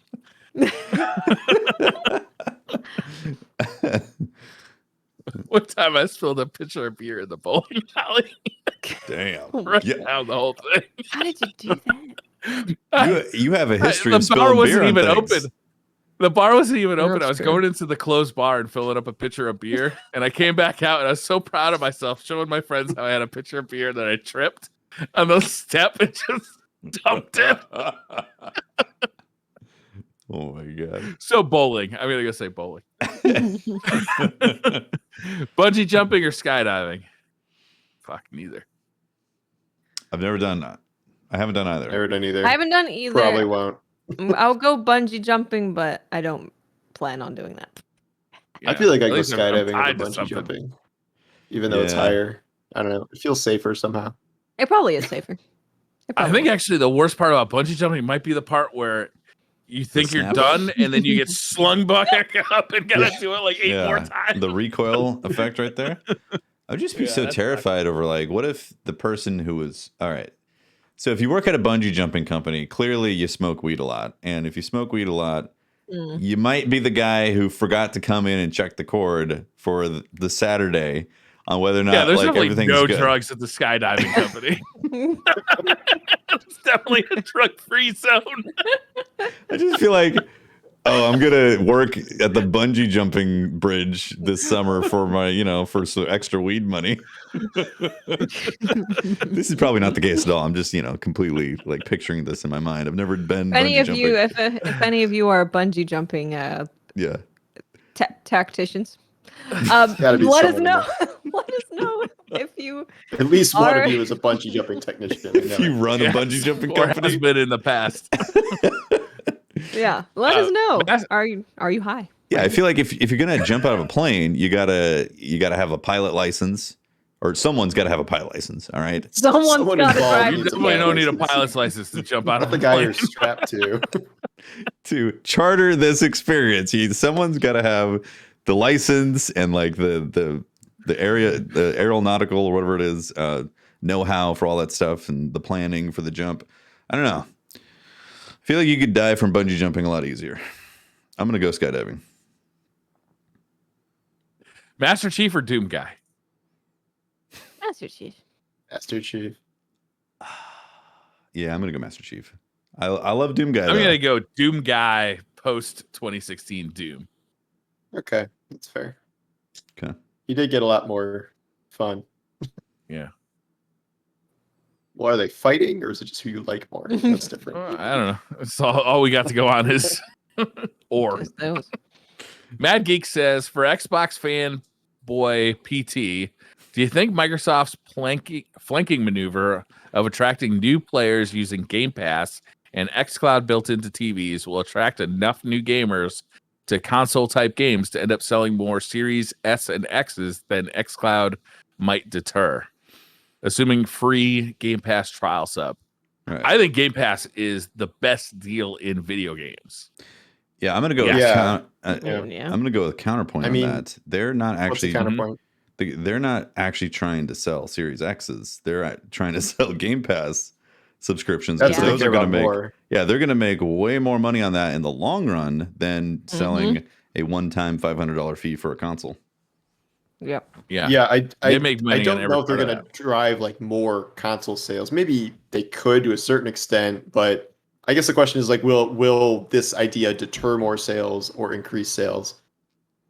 I would maybe lean toward deter a little bit, but like even if it's deterring, X% of console sales, if you sign up 20-30% more Game Pass people from that are paying, X amount of dollars a year, every year, forever probably, that is a deal that they're going to take.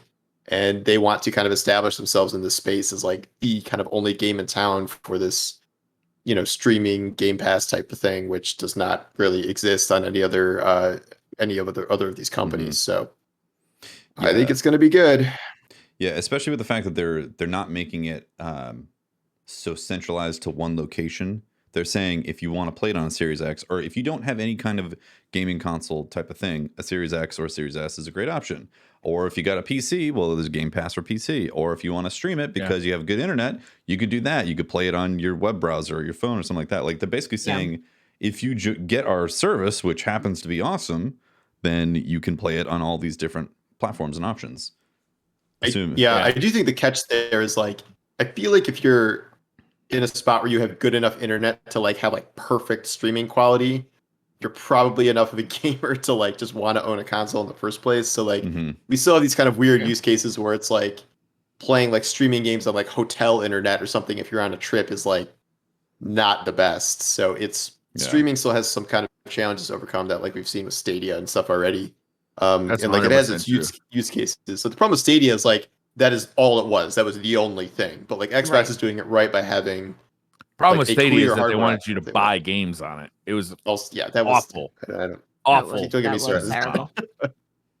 But I think the thing about Game Pass is xCloud is fine. It doesn't really appeal to me for a lot of the reasons Paul just said. But Game Pass, to me, the great thing about it is to just be able to go around browsing and see like some indie game that Watts mentioned on side quests or that Tefty or whoever mentioned, and then just be able to download it for free and try it out. And if I don't like it, I didn't lose $60. I didn't lose any money because it's just part of the Game Pass subscription. I love that about it. Mm-hmm.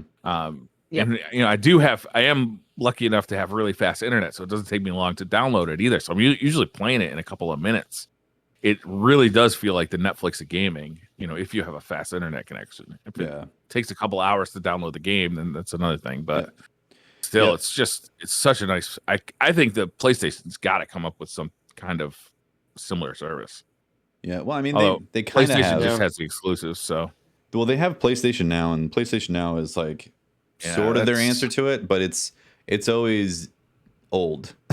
It's always old content. Like it's nothing. They never put the fresh new on PlayStation Now, and that's the thing the Game Pass has. It's like anything that is immediate, that's interesting. Even MLB The Show is showing up on there. That's crazy. Like that's been on Game Pass, crazy. And that's why Game Pass has been exciting, is because they've been getting releases that are recent. The argument is that Xbox doesn't really have the new game platform type of stuff that's happening, and which is totally true, but that could be changing over the next 5 years with them churning out more studios, making more stuff, and also Halo Infinite coming out. Like you could look very different 2 years down the road with a lot of their first party stuff coming through in there. They got EA on there. Mm-hmm. Their stuff is on there.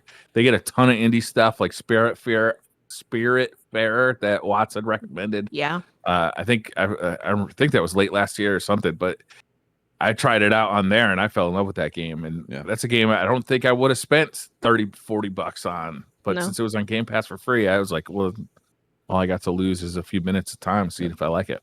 Yeah. Also, Sony, by contrast, has raised prices to $70 per game, which for some games seems fine, and then for like Godfall, not so much. So they're kind of going the opposite direction. But I mean, they've said that they want to kind of increase their offerings to better compete with Game Pass. But what that actually looks like in practice, I have my doubts that it'll be the same thing, because they do not want to give up those first party sales. Like they know all these games are going to sell insanely well. That's what at $70 now too. So that's what they'd have to do. They'd have to put them on the pass to make that comparable. I think Cyrano in chat also made another point too that I forgot, is that you have to have PlayStation Plus, and I believe you have to buy PlayStation Now as well. It's like two separate subscriptions. PlayStation Now is a separate service. Yeah, it's its own, and it's streaming only. No, you can download on PlayStation Now. Oh, really? I didn't realize that before either. But yeah, there's things that you can download on PlayStation Now. So it's closer to Game Pass. But the fact that you have to pay a separate fee for a service from the same company that you're like, that's why Microsoft realized, hey, let's put Gold and Game Pass Ultimate together, because it just makes sense. Well, even what Sony's doing with PC games literally got them made fun of by Microsoft today, where it's like, they're releasing more games on PC, but you have to rebuy them on PC, whereas Microsoft is just giving you a PC copy of every console game you buy now. Like, I think it was Phil Spencer was just like, we're not selling you games twice, like we're just putting everything on there. So even as they're trying to emulate Microsoft by putting more games on PC, they're still trying to double dip on their exclusives. So but when God of War Ragnarok comes around, I'm gonna want to play that. Whipping out the old pocketbook. $100, $200, whatever. Yeah, whatever. Yeah. Awesomeness says, idea for charity incentive, a regular DCP episode, except each member of the crew has a significant other or someone close to them to do a parody of themselves. Thoughts? No. My wife is savage, and I will not have I'll do it if I can have my dog just sit here and do it. Yeah.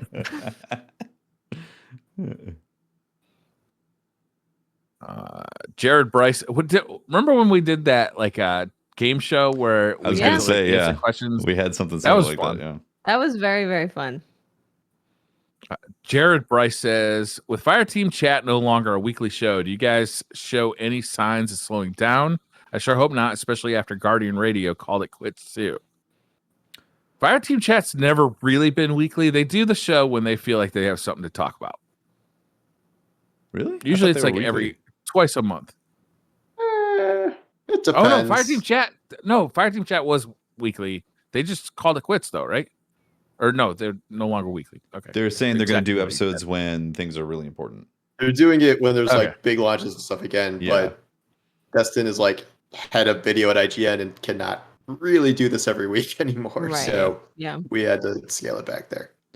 I would say if you look at our podcast RSS feed, which now has 4 podcasts, it doesn't look like we're slowing down on any stuff. If anything, we kind of need to like organize things a little bit better, you know? Which is coming soon. We're actually working on that, right? Yes. We're gonna continue to have the podcast RSS feed with everything in it, but then there's also gonna be separate feeds. So if you only want to listen to Destiny related podcasts, you can do Firing Range and DCP and not get the retro slot and not get side quests. But if you only want to listen to, let's say, stuff that Tefty's on, then you can just get side quests and DCP or any combination. You know, like you can really customize what you want to listen to. Yeah. Moving platforms has made that easier too. So that's another reason why we adjusted. So that's coming very soon.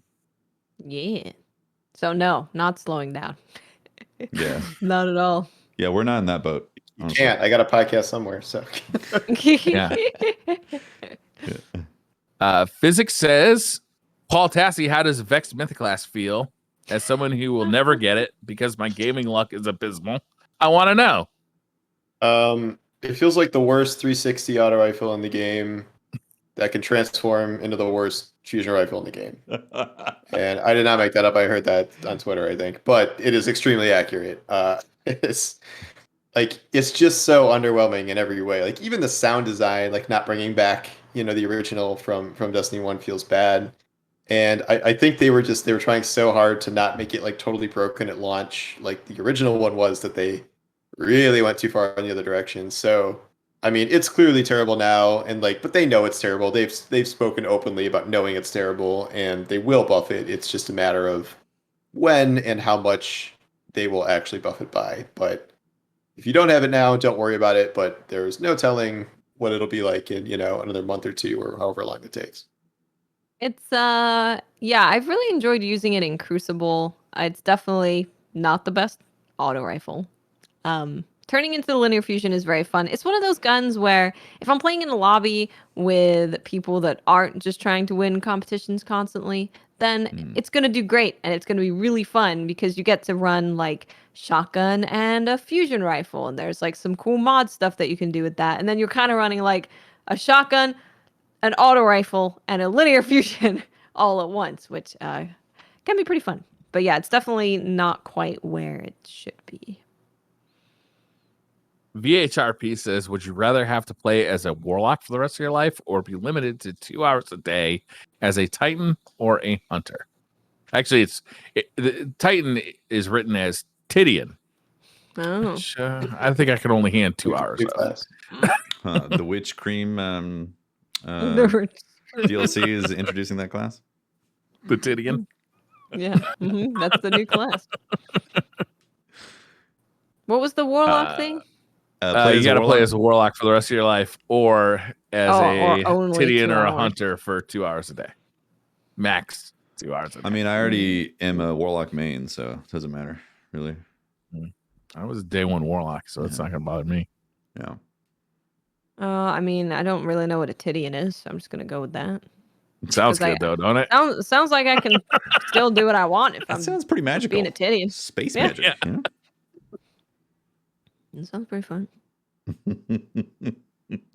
Decal79 says, in a cage match with Spiderman and Mythrax, who's thrash talking before the match? Who's losing a tooth when they get knocked out? And if it's the same person, how are they spitting their loss the next day on Twitter? Spider-Man versus Mythrax? Yeah, That I don't is feel like quite that's the a fair pairing. fight. They're both like not trash talkers. Spider-Man's No. definitely a trash trash talker. talker. Spider-Man, Talking about? all sorts of Mythrax trash wouldn't. All talk. he does is talk during fights. Yeah, but Yeah. he's like, oh, whoops, oh, my bad. Yeah, okay, I guess we'll do this. Yeah, we're doing this now. Like that's Tobey Spider-Man. Maguire Spider-Man was a trash talker. That's all I'm saying. But, Someone Yeah. said it's Spider, not Spider-Man. That's true. Oh, my bad. Is it really Wow. Spider? That makes Is it Spider? that and not makes so much more sense. But I totally took Sure it as does. Spider-Man, and I was like, all right, this is Twitter questions. We're getting, this is what happens. Drinking snake, anyone? that raises a whole bunch of new questions though. Can Spider even Yeah. like move? Isn't he just like Uh, chilling in his chair because He's so definitely doing the trash large? talking. I can't believe it's actually Spider. We all went with it too. Oh my gosh. I was Yeah. like, sure. I mean, Spider-Man's a beloved guy. Mythrax is a beloved guy. It's just two guys versus each other. Okay. Batman versus Saint 14. Who do you got? Let's go through all of these. I mean, Spider's doing the trash talking, but he's gonna get a tooth knocked out. Yes. I think And then Mythrax. But I don't think he gonna- knows how to use Twitter. Mythrax is going to take it to Twitter and say, socialism wins. Show me the Elixir babies. I think Mythrax can cut a bitch. That's what I think. Oh, yeah. Yeah, Yes, there. same. Jared said, would it be bad if Bungie didn't add story into the King's Fall raid when it comes into Destiny 2? And if they were to, do you have any fucking commas, people? Just a comma, period, anywhere. It's so hard to read these. Story in King's Fall. Should there be King's Fall story? Should it make I sense don't that think we're gonna killing? get it. It should be, yeah. Yeah, Oryx again. No. Eh. How I are they kinda going to give up on weave? this crusade? How are they Yeah. going to weave another Oryx into King's Yeah. Fall? Like that's You replace him with some random Taniks. Put Taniks in there. You can take them. Oh, Yeah. Tanix Drum? is the Why stand-in not? for everything. Taniks. That'd be funny. We just keep killing It's just a big Taniks in every Tanik raid. that appears Yeah. and Robo stuff. Tanix. Like, damn, Tanix been working out. Taking Taniks, and you're like, oh, good lord. Yep. I just mean, check that out. like if the Dreadnought itself came back, I would like that to be in the story. But if they're doing another like Legends thing where it's just King's Fall, like I guess don't bother. Like it worked, it worked for Vault of Glass, so Or Atheon. whatever. I kind of give up on this Yeah, idea. what would be the story for Atheon being back suddenly? Times conflicts. I mean, we're in like a Vex season, and like I could have seen something like woven into this where it's like, oh, we got to get some flex thing to stop the darkness from the Vault of Glass or something. But the problem is that the Vault of Glass is a free raid, and then the seasonal stuff is paid and seasonal. So like weaving those together for a very specific story point, Yeah. like clearly they want VoG in the game for at least a couple of years, I'm guessing, and like Yeah. it is the only like starter raid in the game now since they sunset Yeah. everything else. Yeah. So that is why I think it is not, or they didn't want to do something like that. Yeah, that makes sense. Insane 8511 says, what is one type of cuisine you'd like to try that you haven't had yet? Watts' mac and cheese looked pretty good earlier. That did look really good. Cuisine. I don't know. I don't know enough about fancy food to say that. Is escargot? I've never had that like super duper expensive Japanese beef, like the Oh, really Wagyu expensive. I've had stuff that they say is Wagyu, but it didn't cost me $800, so I'm guessing it wasn't real. You know what I mean? Like, I'd like to try it though, if somebody else paying though, right? You know? Yeah. Yeah, that On sounds like a you, good Winston. option. It's hard because I've had most things. I haven't had an extensive experience with Eastern European stuff, so I just go with that probably. But I've tried most. Judging by a cuisines. Western European. No, the French do pretty good, and the Spanish do pretty good. Spanish food is great. English, Yeah. not so much. No. You know, you could go with to avoid it for the next 17 years is something with cicadas in it. Some sort of cicada dish. You know, I'll fried pass on the cicadas. bugs. Thank you. Yeah. Because I definitely don't want to eat a cicada. So I don't like. I don't go around thinking about what I haven't eaten and thinking, man, I really want to try that thing one of these days. It's more like if I'm in the location. Yeah, right. If I'm in the location and it's suddenly brought up, then I'd consider it. I think it's probably also that if we lived in like a small town, right, and they don't have, ramen, there's no sushi, there's no pho, there's no like Chinese food, there's none of that stuff. Then maybe you'd be like, I'd really like to try ramen someday, just because it's not accessible. But because we've all kind of lived in places where lots of types of food are accessible, I think we've had like a lot of the main things.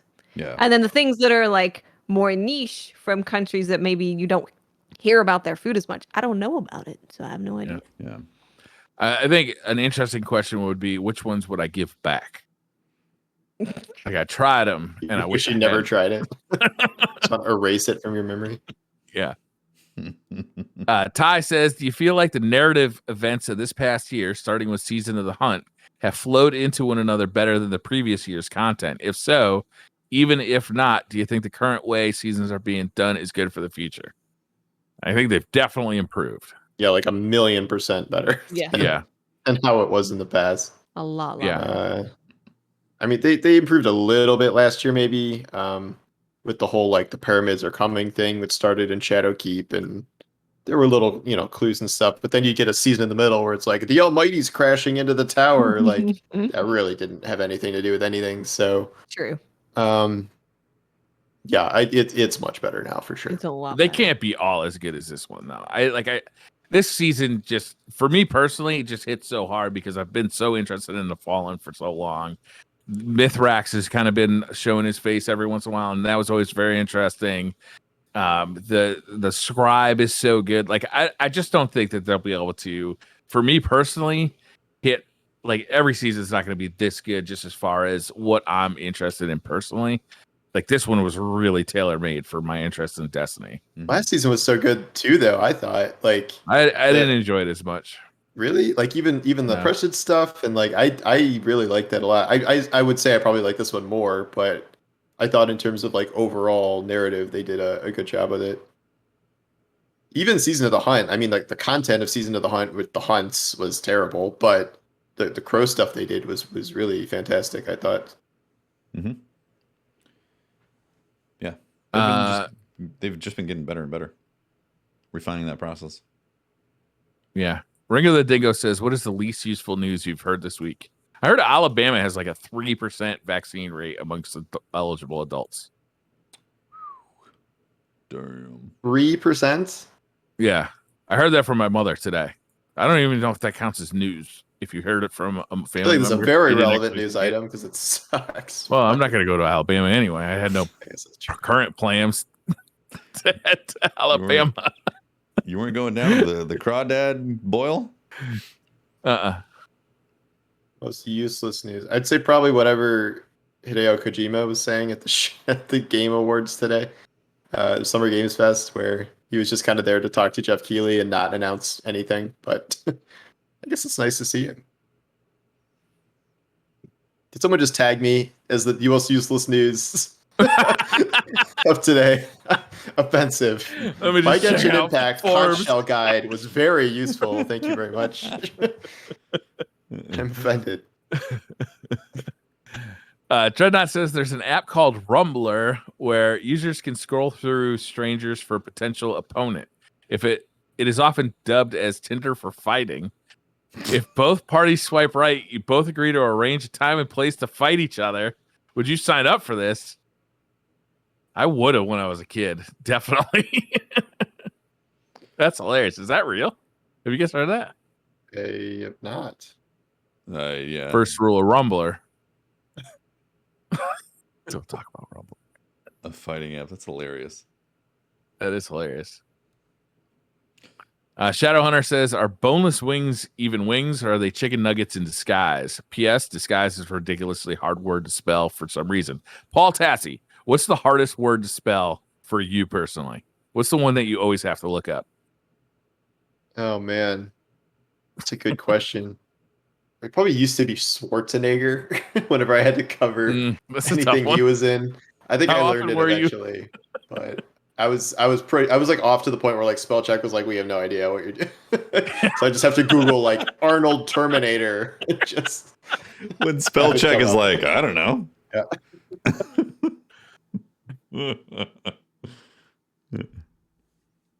Boneless wings are not wings. In chat, apparently, people are saying it's actually 30% population has been 30%? vaccinated in Alabama. That makes more sense. That's still really bad, but yeah. That is not many. Well, it's better than 3%. Better than 3%. We've got a 27% increase over the course of this show. I'm going to text my mother right now and tell her she's full of shit. You were off by a factor of 10, dummy.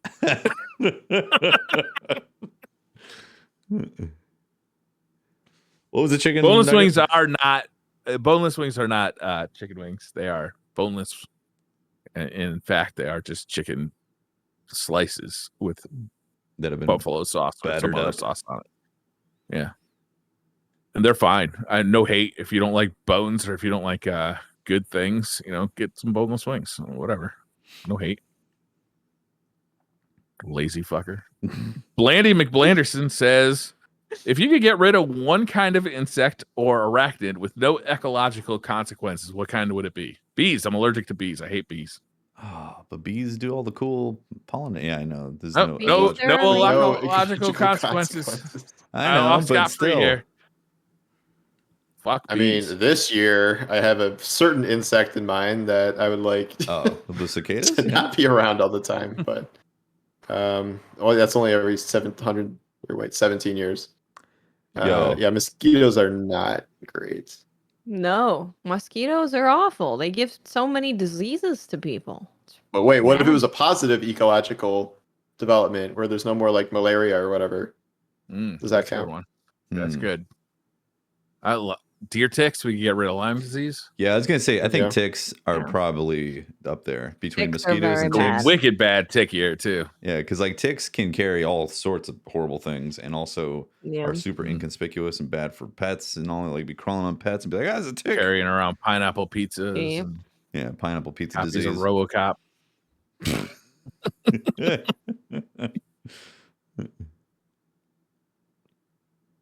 Another day, another gamer says, I know it's off topic, but from all y'all's opinion, I like how he writes y'all. That's nice. He also uses comments. What games are y'all excited about the Summer Game Fest event recently? He mentions Tales of Arise, Elden Ring, Death Stranding, Director's Cut. Oh God, is it a longer version of Death Stranding? That sounds awful. He went in a box. He went in a box. Okay. I didn't hear about Metal Slug Tactics. I'm looking that up. Yeah, Metal Slug Tactics is a thing. Elden Ring. Whoa, Lord. Lord. Elden Ring is the one right there.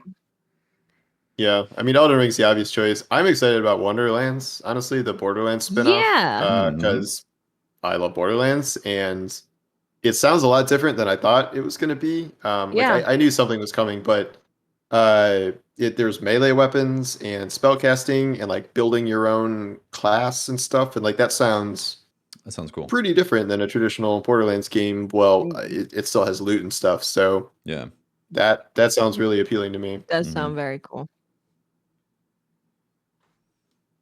There was no gameplay in the reveal trailer for Metal Slug Tactics, and I'm a little scared it's a phone game.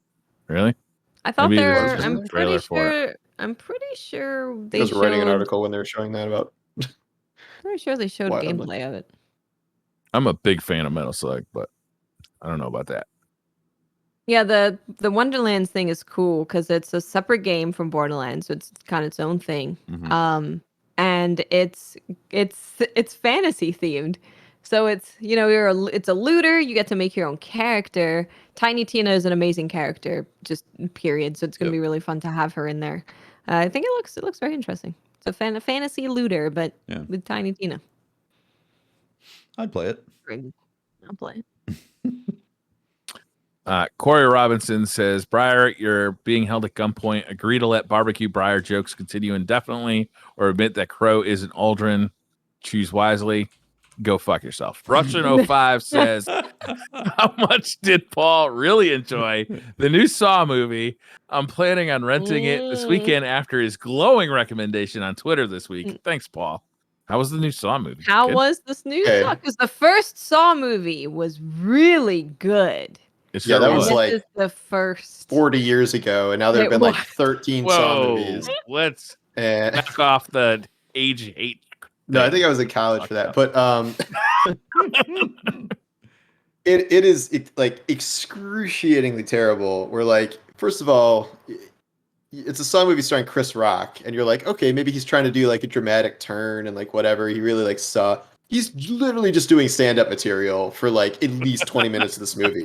He has a whole rant about like how Jenny wouldn't hang out with Forrest Gump until she got AIDS and like was like trying to dodge him. Like there's a whole conversation he has like in a Saw movie, and it is very bizarre. And like you're supposed to be guessing at who the new Jigsaw is and stuff, and like it is extremely obvious Maybe from like Jenny 30 minutes into the movie, and it's very bad. Like I see what they're trying to do. Like they were trying to do something on like the corrupt police system, and like there's a concept in a world where that could have worked, but it's only like 90 minutes, and like it is.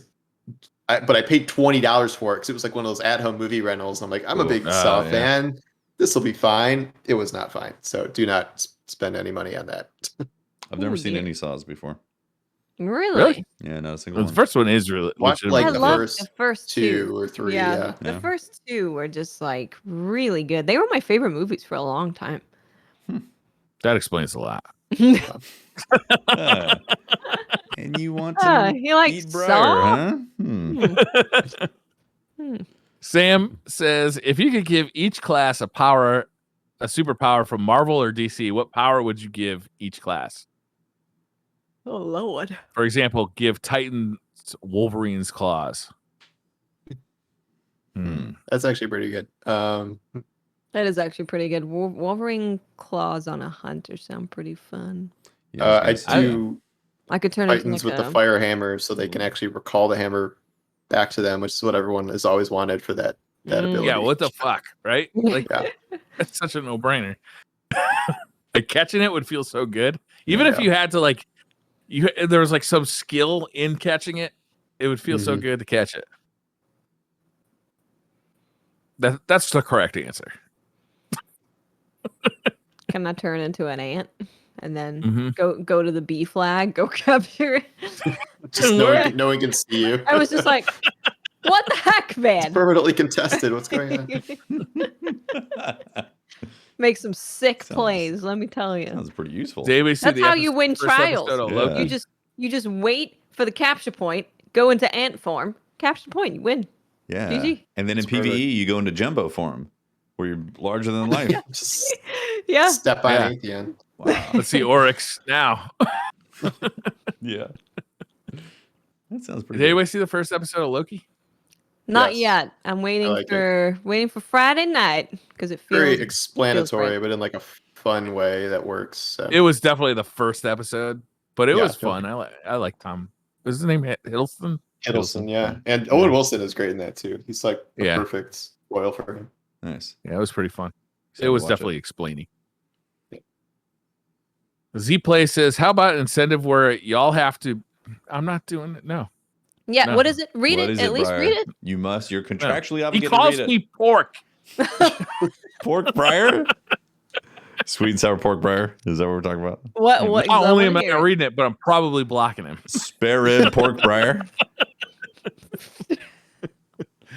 Catnip says, if you guys could What the create hell? your own Yeah, you're not gonna read it. Crucible map. I told wanna you know I'm what he blocking asked. him. I want to know. You're only allowed to block him if you tell us. Something pork related. Yeah. How about an incentive where y'all have to have a Briar cook-off where you feed Briar an animator they'd like, and Briar has to judge it. That doesn't sound so bad. Myself? It's very Hannibal Lecter. Huh. That would be the best judge, though. To be fair, it would be better if Briar just eats them all and judges them. I don't think you get first I don't dibs, think I'm man. gonna like any of them. It's probably the best way to do it. I feel like that's just logical. All right, you can ban them now. Okay. Gross. Very offensive. Kenneth says, if you guys could create your own Crucible map using inspiration from any of the maps throughout Destiny 1 and 2, what type of map would you create in the game, aside from the obvious answer being anything at all at this point? Damn, it's true. That is the obvious answer. I mean, I don't know why don't they just bring a couple of Destiny 1 maps into Destiny 2, like some of the most loved Destiny 1 maps. I mean, it seems like the easiest thing. Like First Light is literally in the game. Yeah, So, you know, can we just steal it? Yeah, and then they just took a bunch of maps out for some reason. But I love a Prophecy Dungeon theme map. That aesthetic is just fantastic. Yes. I mean, it's similar to the new Vex aesthetic that we're doing this season, but yeah, either one of those. Why not an expunge map? Yeah. That'd be cool. Michael Bartlam says, did Holtzman ever get his butt tattoo? No, and you should mention it to him on Twitter. Yeah, it is pretty terrible. He didn't get the mullet either. Nope. Richie2528 says, what's your favorite thing about the Destiny community?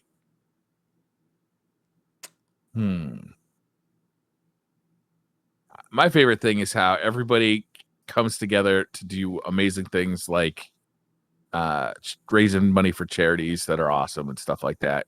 That's really it. I mean, it makes me really proud to be part of the community when everybody can band together to pull off like some pretty amazing accomplishments, like multiple $1 million raised for St. Jude.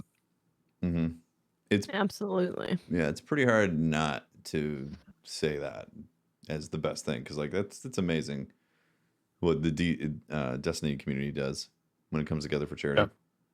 Absolutely. Yeah, it's hard to pick something else. It's been a tradition since kind of the beginning of the game. It's just to help people. So, it's also not just these big charity drives. You know, when there's just someone who needs help, normally the Destiny community will be there. Yeah. So that is a very special thing about the community. It does not exist in every game community. So let's keep it going, gamers. A Megastar Dragon says, how excited would you be if the Warlock Rift and Well of Radiance to do the same damage over time as the Titan Wall? That's how it's written. I don't understand. Titan what? Titan Wall? Titan You mean Wall. the thing that like basically kills you?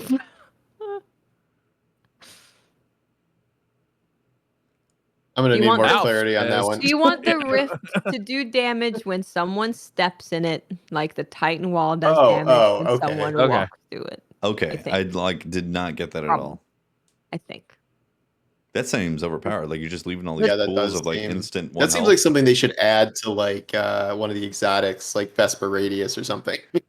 Like to make it better. That seems like it'd be a decent exotic. It's also like a lot easier to see a giant Titan Wall than like a Warlock rift on the floor. They'd probably have to make it a bit more readable if they did it. Yeah. Though I don't know if you guys do this, but like every time I see an enemy rift on the ground, I do feel like weird about stepping on it. I'm like, is that? It doesn't never hurts you. Obviously, it's red and spinny, so it's got cooties and it stinks. You can smell it a mile away. That's gonna be the dark subclass, corrosion. You step in the enemy rift, it's gonna corrode you. Yeah, acidic piss. Yep, makes sense.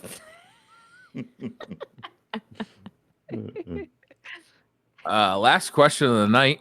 Alf says, would you rather pay $200 for the whole season, expansion and all, and have no Eververse items, period, or have the model the way it is? So $200 a year, basically, right? If we would get all the Eververse items, or they do not exist at all. I would assume it would be you get. I'm assuming they're put into the game as rewards.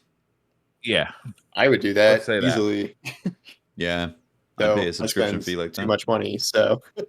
Actually, That's yeah, why. if you put the Eververse stuff as obtainable things in the game, that's a lot of things to go after. That would be worth my $200 a year to go Yeah. after that much loot in the game. That would be pretty awesome. What would $200 divided by 12 be? Somewhere around like $21, $22 a month. Sure. Do math. No, it'd be less than that. $18 a month, Yeah, right? around 18. Yeah. Yeah. I'd pay totally, $18 a month to not have Mhm. Eververse. Yeah, Hey, I if think it'd be easier to swallow if it was puts it in the $18 a game. month and not $200. I mean, this Yeah, is similar to the idea I've said before, where like I would pay X amount of money, I don't know, $50 for like a seasonal Eververse battle pass, where everything in Eververse that season is in the 1 to 100 system on a different track, and you just earn it over the course of the season for an increased price. But again, I think all of these would be revenue cuts for Bungie because Yeah. I think they make more from the individual items. But Probably. Yeah. I mean, $10 for synthweave and all that. Yeah, of course. Yeah. $10-ish. Yeah. A lot easier to get someone to spend $10 on an emote than $200 on an expansion and season stuff why they up call front. them micro transactions. They're easy. They're easier to sell. Hey, it's just $10. It's $10. Yeah. Do it 20 times. Okay, it's a lot of Yeah. money. Yeah. Right. So that was the last question? That's it. We have solved the riddles of the mysteries of the enigmas of Destiny once again. We did it. We've also figured out what happens when you step in warlock pools that are acidic. Yeah, you take. Yep.